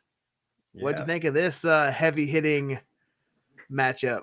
It was extremely heavy hitting. There was Xavier Walker. We just got done bragging to him with Joey. I think he's good. I think he's very agile and he's very charismatic for a big guy. Yep. He's extremely tall. So great charisma. But man, somebody said something and I don't know if I want to repeat it or not. I am going to. So somebody mentioned that Hoodie was going to announce his retirement at a Journey Pro event in 2019 before the pandemic. He did. Yeah. I think he did. I think I was at that event. I said was going to. I meant to say did. Yeah. And so it's crazy. And it's so awesome for Hoodie, for him to get in there and be able to still work the way he does and still, I mean, his knees have been an issue, right? It's the knee. But that's what I'm saying. Hoodie's always wrestled. Oh, that was a work. Okay. What? Yeah. Okay. I thought he did. I thought he was serious about retiring, so that's fine. But no, I mean, with his knee problems, even without the retirement thing, with his knee problems, he's always done really agile, jumping off of things, stuff like that. So, it's crazy, man. So, yeah, and this match ended very, very. I don't want to say rapidly, but it was a hot. They got the hot tag. Hoodie came into the ring, cleared house. They I cannot remember the name of that the move that Anaya and Hoodie do together. Where they run it back and forth on the ropes. Is it Guerrilla Warfare? Yes, Guerrilla Warfare. And Hoodie got the pinfall 1, 2, 3, and you could see immediately Hoodie rolled out and slammed his hands on the mat, and you knew something was wrong. He didn't seem like it was. I mean, when he came out to the merch table, he was walking fine. So I think maybe it was just a small tweak. Maybe everything's, hopefully everything is okay with him, and maybe it was just maybe like Brian said, maybe he was just working the knee for a future deal. I don't know, but I don't think so. I don't either. But I'm hoping maybe that's the case. But I think he did post on his Twitter, I believe it was, that nothing's broke, nothing. He'll be back soon. So hopefully we see him at the next event in April. So Agreed. But let's get the W. And I don't know if we announced this, but the Infinite defeated Orion Starlight. So there's your 2 winners so far. Future guest of the I-70 hot tag. Amadeus. And arguably, possibly, maybe the best mustache in Kansas City. Not after my boy Campbell Sue Myers showed up with that. You're right. Showed up with that Paul Blart mustache.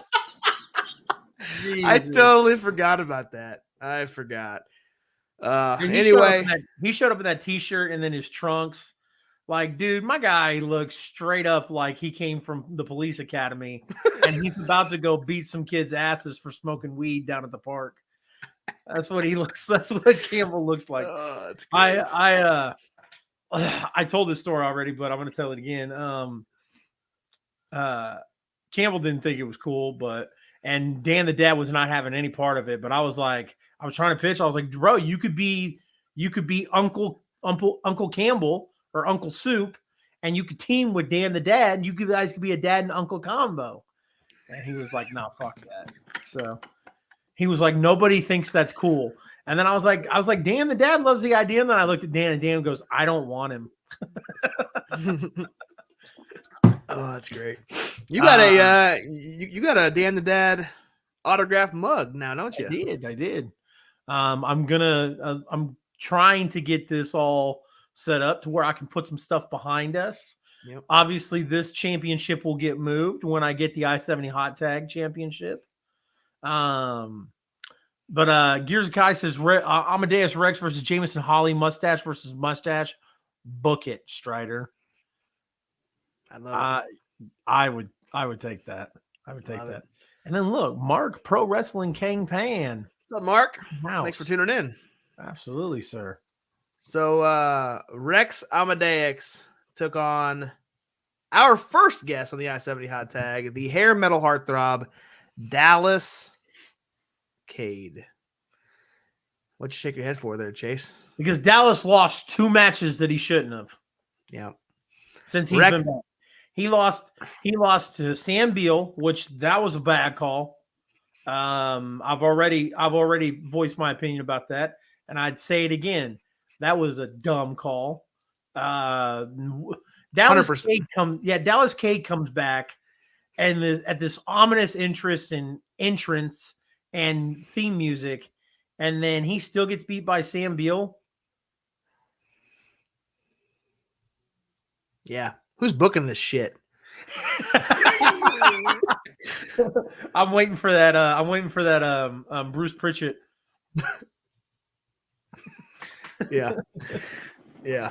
But Rex, who was in our chat on Monday and was giving us crap. Nowhere to be found tonight. Yeah, man. We're actually talking about the match. He's not going to give us shit for picking against him because we both did. We both picked Dallas. Yep. And because Dallas was right. Dallas was the right call. That's why Rex, I mean, not according to Rex, because he proved it was a wrong call, and he got the job done and knocked off Dallas Cade. That was terrible booking. I think Brian is talking about. He is. Josh cussed on stream. I had no idea that he was so wild. I normally keep it a little mild and PG-13, but I ramped it up there for a minute. That's all right. You know, Rex will do that to you. Wait, tune in a couple weeks when we get him on the show. It's gonna be a fun one. So, anything else to add about Rex? No. Next we had Luke Langley against Dan the Dad. Luke Langley came out, and it's crazy because this match was really good. This probably was one of my favorite matches on the card. And what's insane is I knew Luke Langley was going to win. Like, you just knew. Yeah. Nothing against, but I mean, like, the tide is so, it's very foreseeable. Langley went on that losing streak, and now Langley's getting back on a winning streak. And Langley's going to go kick some ass. I could see Langley challenging never mind. I'm not going to say that. I was going to say that'd be a total injustice. But I could see Langley challenging for that title before Arjun Singh does. For Dak? Huh? Yeah, for Dak. Dak, yeah. But I think it will be Arjun Singh. But anyways, I digress. Moving on. You knew Luke Langley was going to win. But man, there was parts in this match where I was like, Dan might win this match. And like there was even one time where Dan hit a move and Dan had him covered.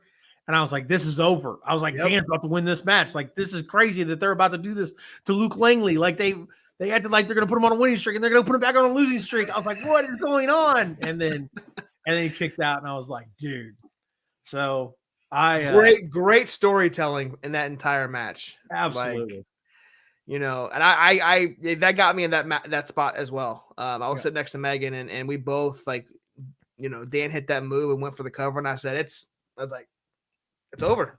Luke's done. And then literally at the last 2.9999 seconds, that shoulder came up off the mat, and he saved himself. And so Luke's got 2 in a row now. Before we go on to the next match, I want to take a minute because this was the first CSW event. Maybe it just feels so long because I think he only missed one. Yeah, he only missed one. Nick Chin missed Deal with the Steel. And because Deal with the Steel was back in December feels like forever ago. Yeah. It seems like it had been forever since we'd seen Nick. But kudos to Nick, man, for like, you never realize how much you miss something like that. Like, because how great of a referee Nick is.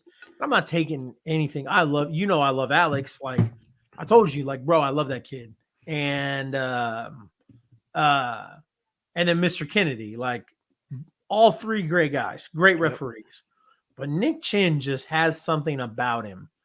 The way he counts, how he over exaggerates that one, you know, when he's coming back here, like the kid from Rookie in the baseball movie, like he's coming all the way back from here. And it's just, it adds to a certain dramatic to the match. And that was one of the things too I noticed about that was like Nick Chin knows how to call a match. So. Yep. Next match we had was the one called Manders versus Mike Outlaw. So Manders was brought in to be one of the lackeys for Greg Jovi because Moonshine Mantell was not in house that night. I wonder what Moonshine had going on. There was no Moonshine. There was no Derek Neal. Neither one of them were there. Yeah. So I don't know what Moonshine had going on, but that would be kick fucking ass if he had ROH going on. That'd be cool, wouldn't it? I would. Ryan Mantell. So Manders got called in to be one of Jovi's lackeys. And they took on Mike Outlaw. And Manders, I've seen Manders play the good guy. I watched him go one-on-one with Moonshine at Wild Thing, and they did a phenomenal job. Manders played to the crowd in a babyface way, obviously, because you know. So, and he did the exact opposite here. He did a really good job playing the heel to the crowd. So, you got an ear infection or something? No, why? Oh, you keep taking one out. Well, yeah, I just I heard my phone go off, so I figured I'd anyway. That was my first time seeing Manders in person, live at an event. I've seen him many times in Anarchy. I was not at that Wild Thing show. I only went to a couple Journey events prior to them closing down, but I was just extremely impressed. Like, he came out and, obviously when you got Greg Jovi on your side, he kind of hypes you up. Came out there with the hat and tore it down with Mike. Mike's, we talked about it with Joey. He's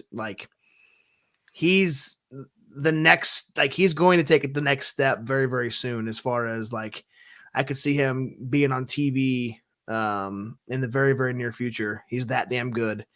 and you could put him in the ring with virtually anybody, and he's gonna have a good match with them, regardless of his opponent. That's how good Mike Outlaw is. So, fun match. It was good to see Manders, live in person, in color, and I love this match. And Mike Outlaw gets the dub.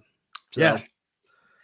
Yes, because while Luke Langley was on a losing streak and is now looking at going on a winning streak, Mike Outlaw had been on a bit of a losing streak.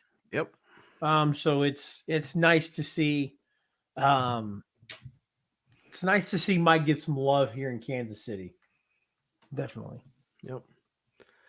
So next match is the P Boys taking on Team Ambition's Mason St. Goods, who debuted at Deal with the Steel, and partner Chris Hendricks.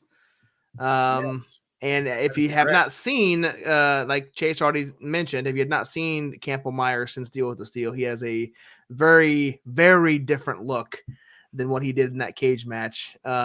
He has cut his hair.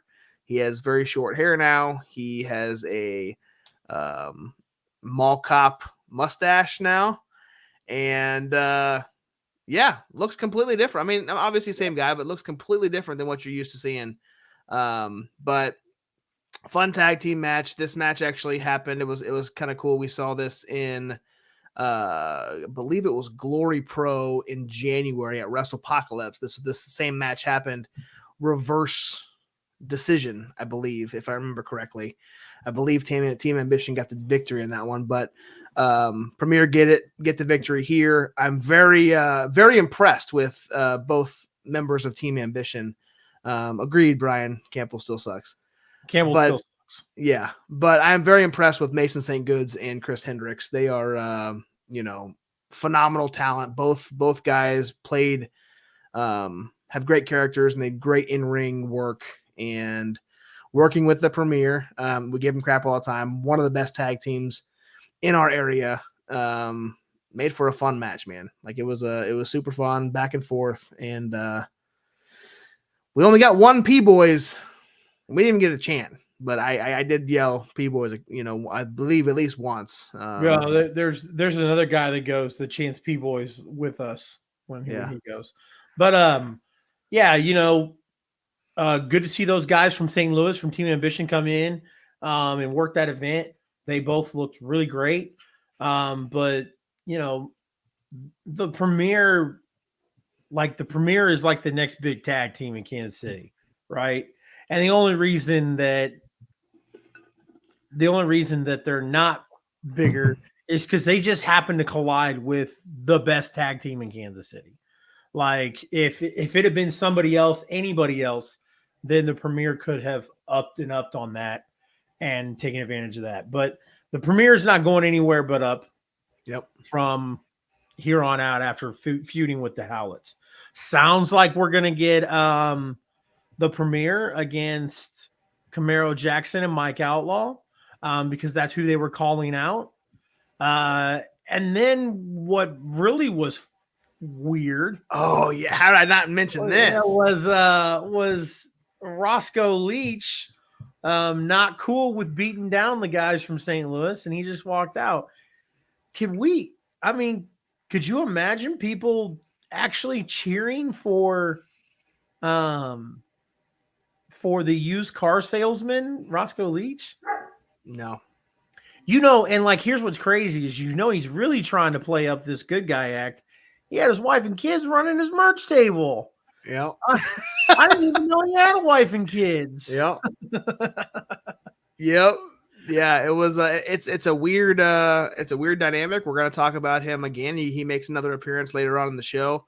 But yeah, man, turning him face, good guy Roscoe, is weird because I'm so used to booing and hating and everything that he did, and now he's turning the corner. But can you blame him though? Can you blame him? He stuck by the Premier the entirety of 2022. And they lost and forced him to get into that cage with Coach Fraz. Yeah. And I mean, he's probably not happy, man. Would you? You come back, you're going to support the team that just lost and forced you to get into a ring with a damn near killer? Could kick your head off? And damn near did. Man. So I don't know if I could. But anyway, yeah, it was a weird I saw that. I'm like, what? And he's up and left. And then it gets a little more interesting during this next match. Yes. Which was one of my favorite matches, if not number one favorite match of the entire event. Yes. Scotty Tyler taking on the big strong boy, Ethan Price. I'll let you kick this one off. Yeah. I'm gonna skip right straight to it, man. The springboard cutter that Scott Tyler does for his finishing move, fantastic. Scott Tyler executes it amazingly. Let's go back to deal with the steel against Dread Roberts. And dude, like, not only did it look long from standing in the event in the venue when Scott Tyler jumped from the ropes all the way across the ring to catch Dread Roberts, go watch the replay on YouTube. Bro, it's insane. Like, yeah, it's nuts. And for him to hit it and Ethan to sell it the way he did, I mean, Ethan ate straight mat. Like, it was nuts. Yep. It was very well executed. I'm super excited for Scott Tyler. I was so hyped. Like, I wanted to walk around the arena and be like, where is Wyatt? Bring us Wyatt. We want Wyatt. I was ready. I was like, Scotty Tyler can go again tonight. Let's get Scotty Tyler versus Jeremy Wyatt for that DWF championship and let it be done with. Hell yeah. I'd have taken it, man. Hell yeah. Scott Tyler's going places, man. He is, dude, 3 in a row.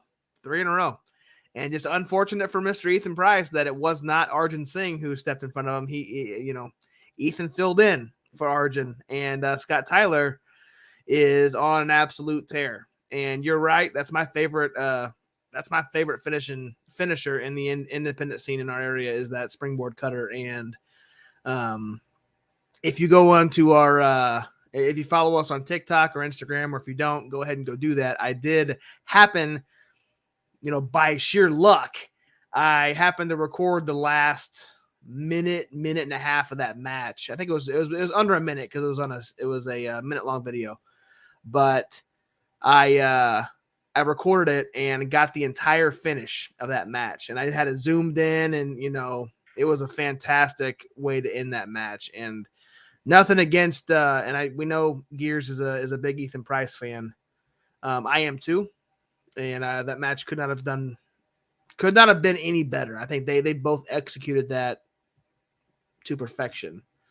The new 1, 2, 3 kid. I like that. I like it a lot. I like it. I think that's really cool that he said that. So yeah, the 1, 2, 3 kid. I like it. Good job, Brian J. Baby. Brian J. Baby. So yeah, fun match. 3-0, Mr. Scott Tyler. Yes. Wait a minute. We almost forgot.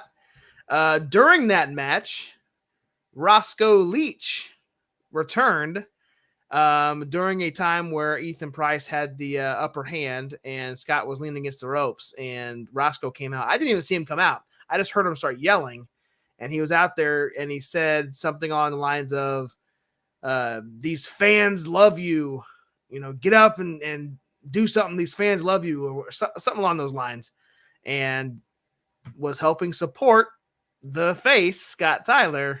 And then he went back to the back. So basically solidifying the fact that he is attempting to turn face. So we're gonna see how weird. We're gonna see weird. That's all right. We'll go with it. Yeah. A baby face Roscoe Leach, man. We'll see how this CSW crowd reacts to him at the next event. If he went as a baby face, he wouldn't be able to be called Roscoe Leach. He'd have to just be called Roscoe. Yeah, he has to drop the Leach. Yep, he'd have to. Main event time. We got Jeremy Wyatt against Jake something for the DWF Championship.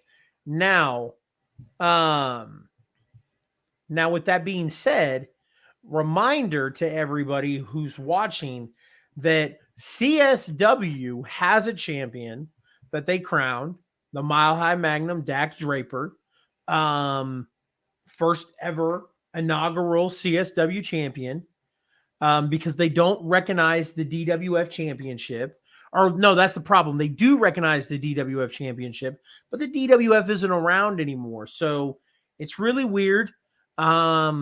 Still putting that in my complaint box to Michael Strider, the booker and the COO of CSW. Not sure why there's a DWF champion, but there is. It's okay. And Jake something was primed and ready to take this championship off of him, and didn't go that way. Yep. So, Jeremy Wyatt versus what's my name? Something. Love Jake something, man. He is a big, athletic, strong, intimidating wrestler, and anybody who has the unfortunate has to step in the ring with him is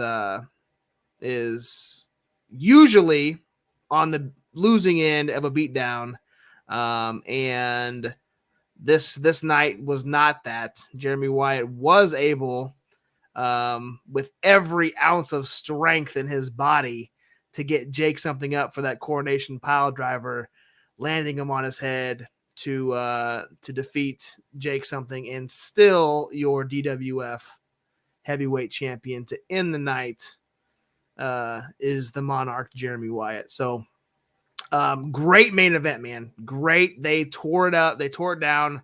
As you know, as we said, the main event, they were going to be a co-main event, Dak Draper versus Xavier Walker, with the ROH tapings that came up. Dak had to leave along with Rohit Raju. Both had the ROH taping, so they had to shuffle it around a little bit, and that became the main event. And what a main event it was. Jake something, as we said earlier, had two big matches that weekend, and this was the first of both of them, the bigger one of the two, obviously, for a championship match. But it was a great ending, man, to a absolutely stellar show. Absolutely. Like I said, I ate my words, and it was a fantastic show that I enjoyed very much. And I am really excited about April 8th. Yes. Yep. I cannot remember. I'm going to pull this up real quick. You dummy. You have it? No, I think I can get it before you. Maybe. Oh, I should have had it. I should have had it memorized. Violence begets violence. Begots. Huh? Begots violence. Violence begots violence. Yes, on April 8th, Lenexa National Guard Armory. I don't believe there are tickets are on sale. So you guys, and I'm pretty sure front row is almost sold out, if not already sold out. So they are already selling quick without even a single match announced yet. So that's how hot CSW is right now. They can announce an event without no knowledge of who's going to be there, what matches are going to exist, and front row is already sold out. So get your tickets, guys. It's a little bit smaller venue. They did fill 500 some odd seats. They posted on their Facebook page. So it is about 250 less than what we saw at Deal with the Steel, but they sold quick, and they were close, if not all, to getting a pre-sale. I think they got the pre-sale record. They sold the most tickets ahead of time for this event than they have at any other event. So I don't think this is going to change. I think you're going to have a hard time getting tickets if you wait. There's I've got the thing pulled up here because I was trying to see because I know that they posted a pretty big update about it, which is awesome. So they've already got 8 matches confirmed, and the matches will be announced this coming Monday, March 6th. So, but I just want to point this out. There's a comment on here from a CSW fan that says tickets purchased, patiently awaiting April 8th and the continuation of Roscoe Leach's redemption arc. I saw that. I saw that earlier. Dude, this is crazy, man. That's people believe this. So believe in it. So hey, I don't know, man. Maybe they got something with old Roscoe. They know more than us. That's why they're booking and we're not. Well, yeah, duh, dummy, yeah. So that does it for CSW. Win the Levee Breaks. Hats off to the entire crew over there: Michael Strider, Joe, Trinity, everybody. You guys kill it every single time you guys have an event, and we love it. Kansas City loves it. So keep killing it. Indeed. Speaking of killing it, another event happened that same evening over in Salina, Kansas. XWE Hearbreak Brawl. Hey, don't forget about Derek. You forgot about Derek. What? I think isn't Derek one of the owners of CSW? I don't know. Well, we'll wait for Brian because Brian J's on a lag, so we'll wait for Brian J to catch up with the lag and then answer the question for us. So just give it a few minutes and Brian J will get us. Okay. I thought it was Joe and Michael as kind of co-owners, but Joe, Michael, Trinity, right? Yeah, and you said Derek. Yeah, and then Derek. Derek's the guy that always wears the purple shirt with the tie. No, I don't know. I think he used to work for Metro Pro too. I could be wrong. I think you might be. Because I ain't got a clue. Yeah. We're all wrong then. Look, he says Joe and Strider are the 2 owners. Interesting. Okay. Shylin is off the next 2 weeks for Army stuff, but then she has New Breed, Trailblazer, and we need to get out to a Trailblazer show. That's right in our freaking backyard, man. That's Olathe. Oh, okay. I guess this one's in Ottawa. This next one is but yeah, we haven't been out to a Trailblazer one yet. So anyway, going back to the event that happened on last Saturday at the same time CSW in Salina, Kansas, XWE Hearbreak Brawl. Had a lot of good matches, guys. We have a couple of videos that we're going to play for you as we kind of go through this. We don't have, obviously we weren't there. They don't stream their shows. So we're unable to kind of like go into as in depth as we did with CSW, but we had a couple fun moments that we saw posted on their social media.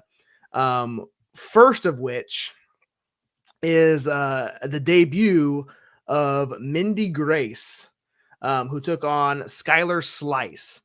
Now, Skylar Slice has wrestled in Springfield a few times, and I believe Tri-States Wrestling. I've seen the name float around a few times, and I believe it was that promotion that, remember there was a promotion in Springfield that ran when we first started the podcast. Let me pull this up here. I got the company names. ICWF, Independent Circuit. Oh yeah, the Wrestling one that Federation. Michael was champion in or something, wasn't he? Yes. Yeah. So Skylar Slice wrestled down there a few times. So she came up to XWE and wrestled Mindy Grace, who was making her in-ring debut. I don't think she'd wrestled a match ever. I think that was her first one. She got the victory, which then that victory got her put into a title match at Awakening. So, which we'll show the graphic here in a minute. for that one. So congratulations to Mindy Grace on her debut win. But what I really wanted to talk about was this next guy. Old Red James. Jesus. If you guys don't know who Red James is, you're about to, because we have a video we're going to play. No. But Red James. If you don't know who Red James is, consider yourself lucky. Yeah, that's a good point. That's a good point. Shut up, Red. Anyway, he won a Fatal 4-Way match to become the social media champion, XWE social media champion. And he hasn't shut up since. He has not shut up since. And we have a very entertaining video, I guess you could say entertaining, that Red James posted on his TikTok page and then preemptively shared it to all of his other social media accounts. So we are going to share this and introduce you to a Red James if you're not familiar.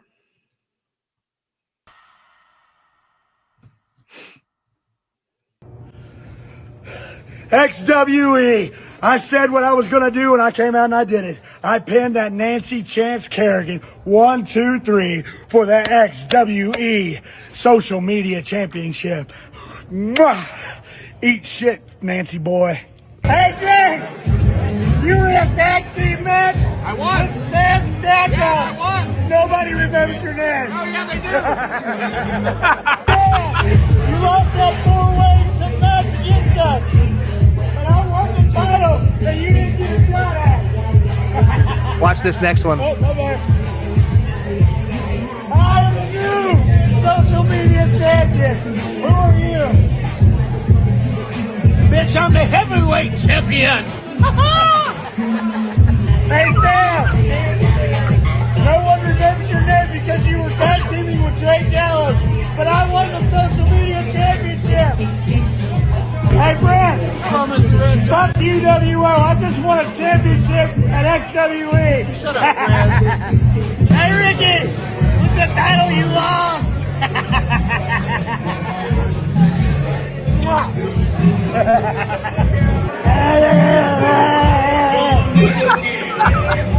Oh, no, it recorded. There we go. You could have won a championship belt, but you're a dirty fucking referee.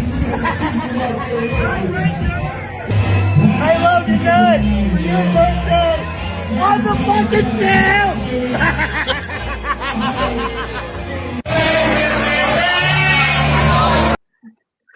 All right, that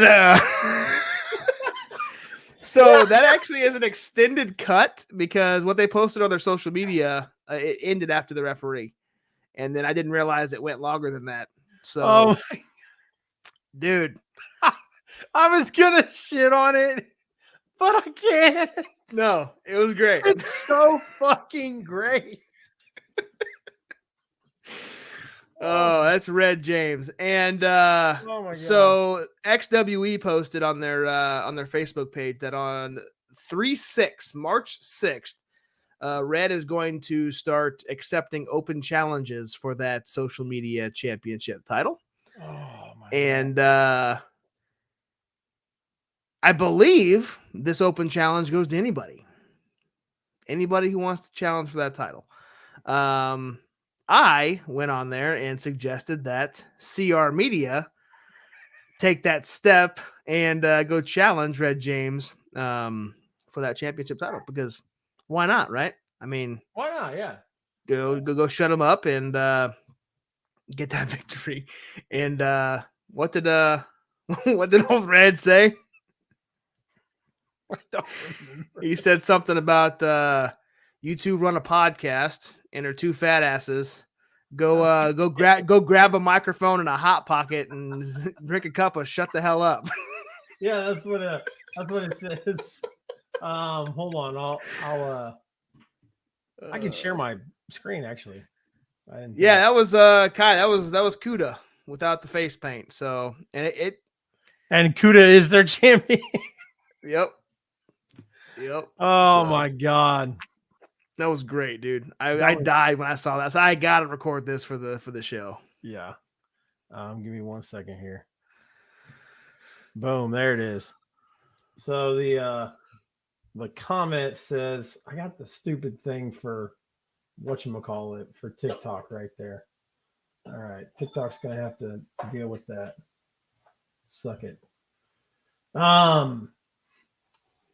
So Josh tagged me, and then I said, if you're asking if I want a challenge, I would smoke Red James. And then Red said, y'all do podcasts and are too fat and lazy to try anything I do. So go grab a microphone, a hot pocket, and a big glass of shut the hell up. I love it. That's good stuff. Yeah. So now we get to listen to you're right. Brody is absolutely right. Ham and cheddar, hot pockets. Yep. Delish. All right, so keeping with this, guys. Big match happened. In a lumberjack match. Dick Richards defended the title that he never beat Stormy Renee for, the KWA Women's Championship, against Stormy Renee in a lumberjack match. And come to find out, I do not, unfortunately, have the picture, but Stormy Renee defeated Dick Richards, and the title is finally, after 6 long months, back around her waist where it rightfully belongs. So she is, there's a pretty cool picture on the XWE Facebook page of Stormy up on the shoulders of everybody. It reminded me of Lex Luger when he beat Hulk Hogan on that random Monday Night Raw. that Nitro, and the whole roster come out and hoisted him up on his shoulder. That is exactly what happened with Stormy Renee. So it was a cool moment for her. So title's back on her waist. Huh? So where's that picture? It should be on. If it's not on XWE's website, maybe it's on Storm. Maybe Stormy Renee posted it herself. Oh yeah. I think that's what it is. I think Stormy posted it. Yeah, it's right here. If you just type in Stormy Renee, it's the first. It's pretty cool. If you can pull it up, it's a. I guess I could do it. Can't I? Yeah, I guess you could. Yes, I could. Since you've talked about it twice now. So here we go. Share screen. Boom. So there's that one, and then that one. So hoist it up, title back where it belongs. So Stormy Renee is your KWA Women's Champion. So yes, finally after 6 months. Yep. Right. Or 8 months. No, it was 6 months, right? I think I asked Dick, and he said roughly 6 months is when he stole the title from Stormy. Gotcha. So but yeah, after that feud, now it's over, and we can get back to Stormy Renee beating some of the best female talent in Kansas again. So that'd be very nice. And then the main event was not the main event. Kudo defending, he won his title, but this match you're going to talk about stems into a bigger story. Yes.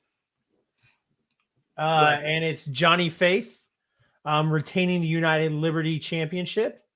And then later that evening, Ray Leon paid him a visit.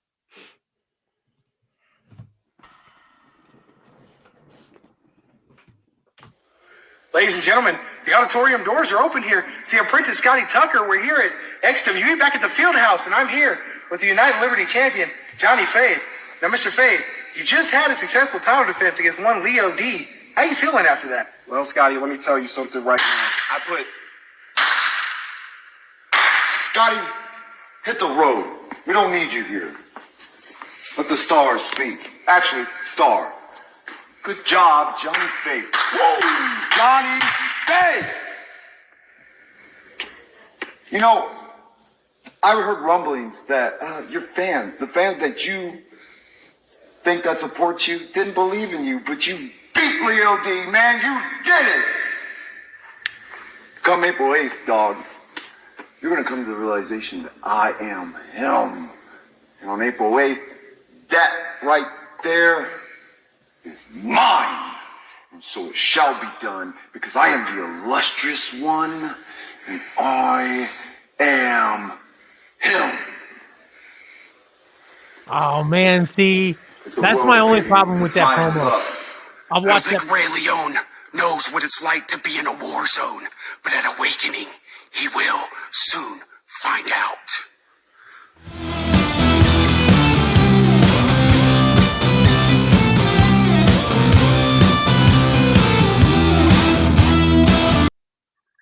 So I wanted to. This is. I'm just. You can keep talking, but this is the Awakening card right here.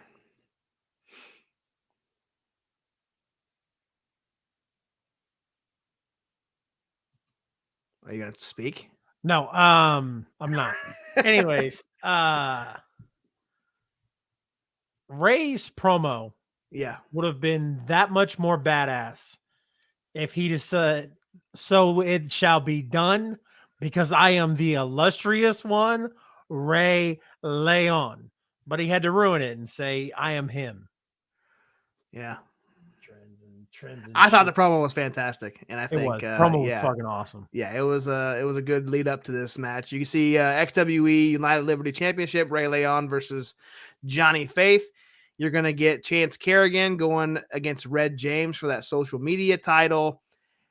Big match here. This is what I was talking about earlier. Mindy Grace is getting in that 4-way for the KWA Women's Championship with Heidi Howitzer, Stormy Renee, and Morgan Levee.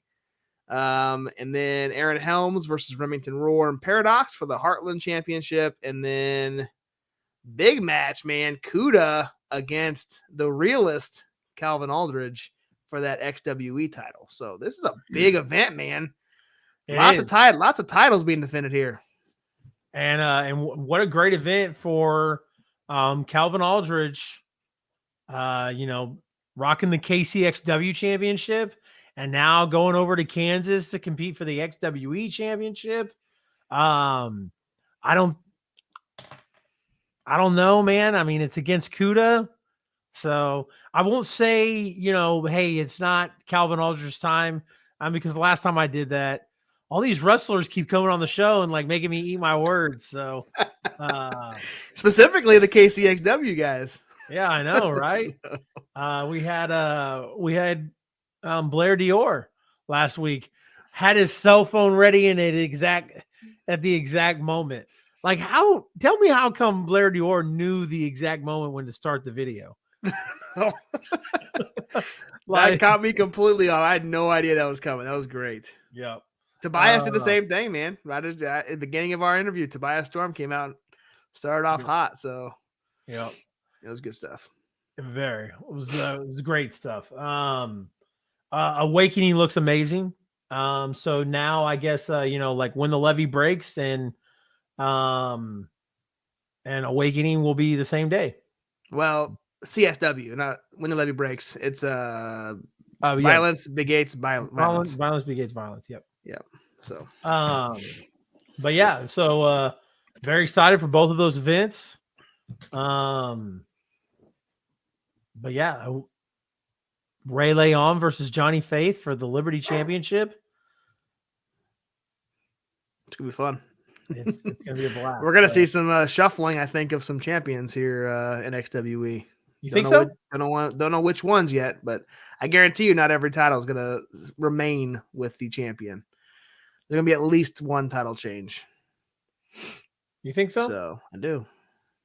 And if I gotta, I think you're wrong. We'll do predictions.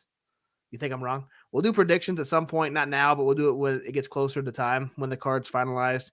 As we know, card's subject to change, but this is the announced card right now. And there might be a few matches added to this, but Chance Kerrigan, that would beat Red James straight up, and then be the new social media champion. Yeah, Red only have it for 1 month. I like it.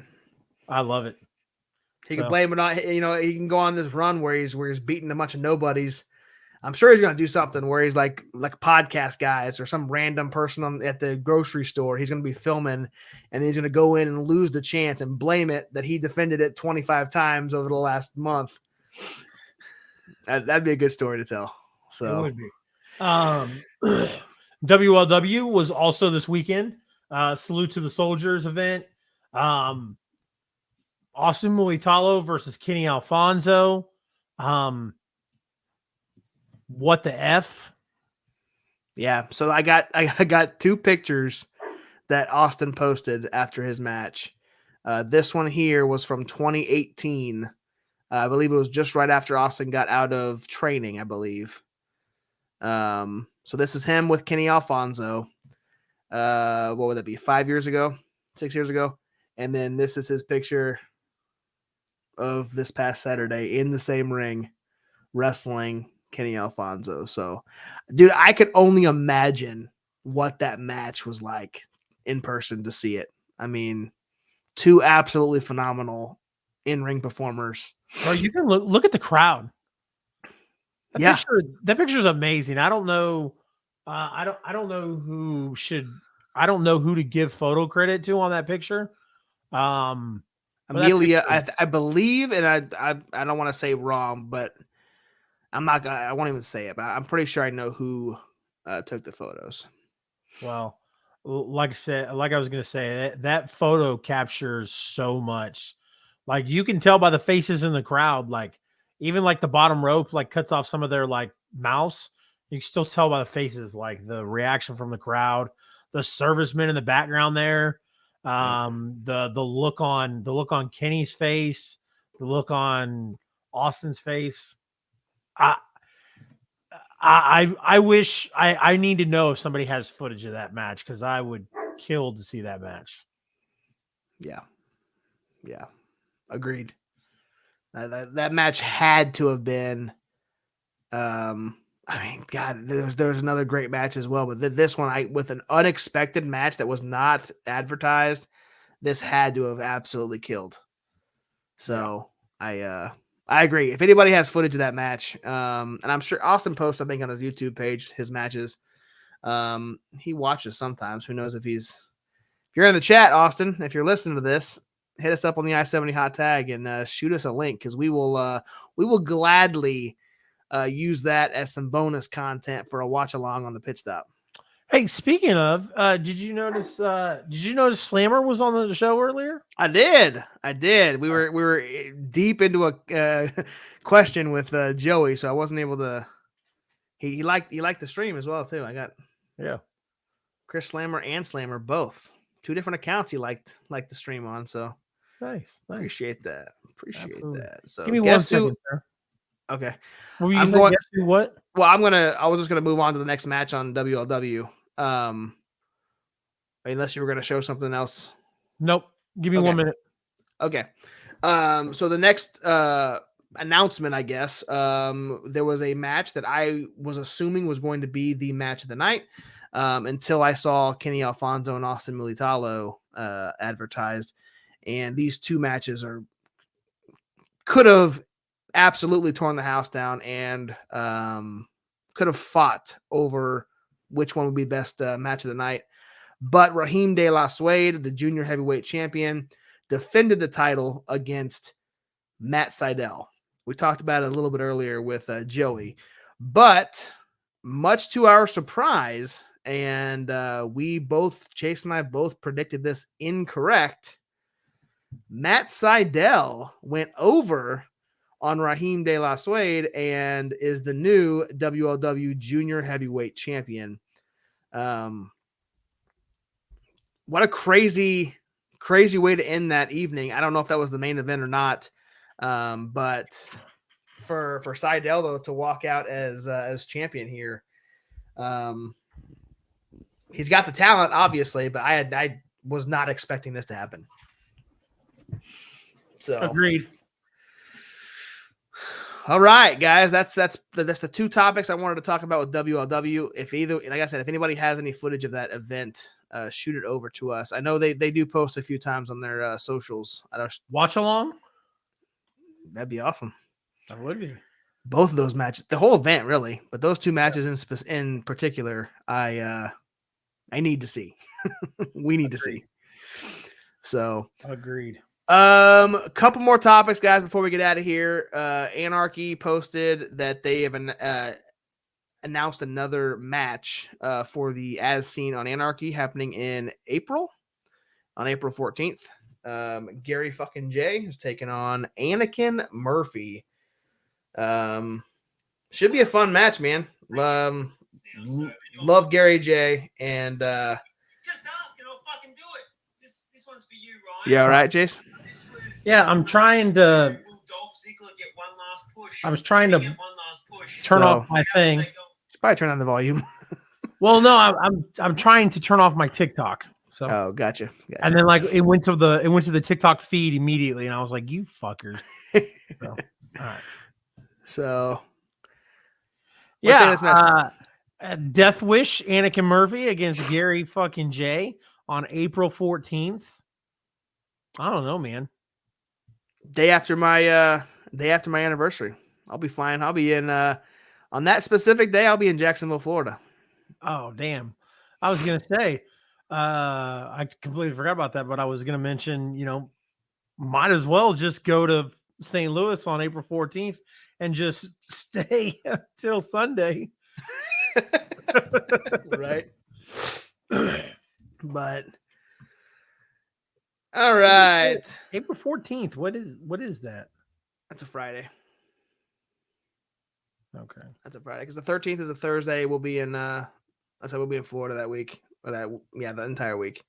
So Brian J, baby, if you're still on here, that's a full week of hot tag. Gonna have to get you in on the pit stop and the hot tag. So last but not least, I know we are gonna long show tonight, guys, but Glory Pro next event March 26th. Damn, that's quick. Just had an event last weekend. They're having another one in just a few weeks. Clear to Engage live at the South Broadway Athletic Club. Homicide. Homicide's going to be there. That is so badass. And from, I don't want to, he mentioned it. So, I don't think it's been announced yet, but I think Joey kind of might have spilled the beans a little bit on who Homicide's going to be wrestling at this event. But nevertheless, you're never going to be disappointed on what matches you see at Glory Pro because they tear it up. And you see right there, Camaro Jackson, Tootie Lynn, Daniel Dad, Jake Something, Homicide. You're going to see, all the St. Louis crowd there. March 26th, and this is going to be a bell time of 3 p.m. I don't hate it. Yes. I don't hate it either. So get it in early and get it done. Whew. Long show, man. We appreciate everybody for sticking around. Yeah. Brody, look at that. Brody's still here. Hell yeah, he is. Oh, Brian still? Yeah. Got you covered. Appreciate it, Brian. Jake Boss. 2.5. Yeah, Jake Boss is here. Matthew Holland, Gears of Kai, Dean Houston. Big shout out to all you guys. Slammer was here. Yeah, Pro Wrestling Kingpin. Appreciate everybody. This was a jam-packed. I knew it was. It's funny because when we had Joe on, owner of CSW, it was a very long interview as well because we covered the entire card. We talk about each match. So I kind of figured this was going to happen. That the interview. That portion of it was going to go a little bit longer because we get in depth with all the matches. So, fun show, man. Extremely. Real quick, guys, as we always do before we close out, want to just highlight on Saturday, March 4th, WLW Rock and Roll All Night at the Harley Race Arena. Superstar Steve versus Ricky Morton. So crazy. Ricky is still wrestling, and Ricky, it's insane that Ricky's still wrestling, and I hate it because Ricky doesn't get enough credit. I've watched Ric Flair wrestle multiple times, after his retirement match with Shawn Michaels.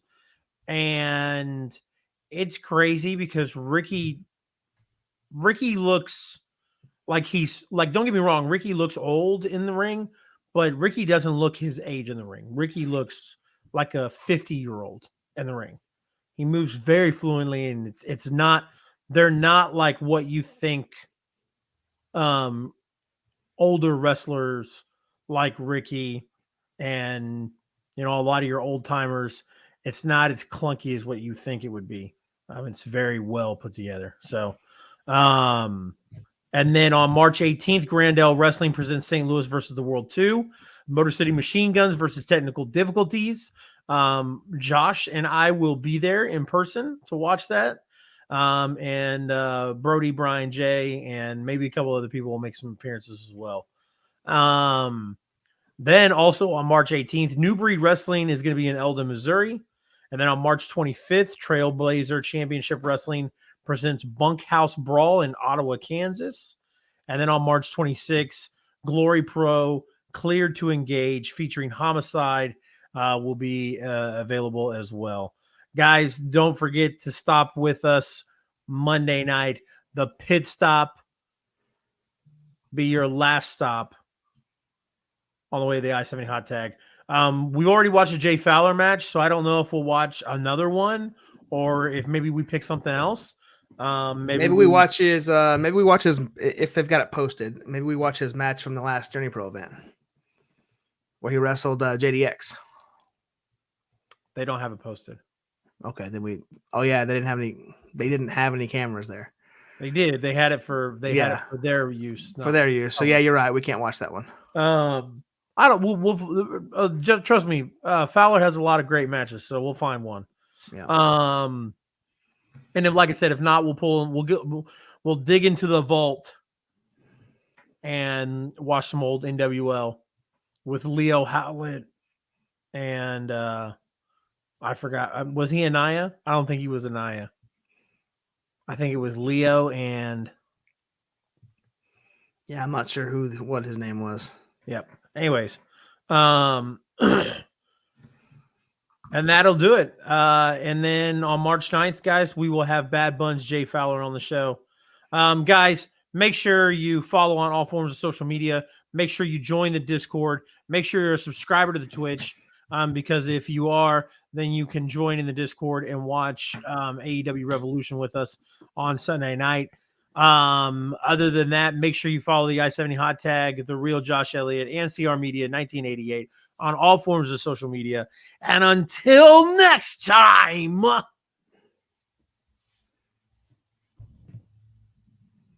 good fight. Good night.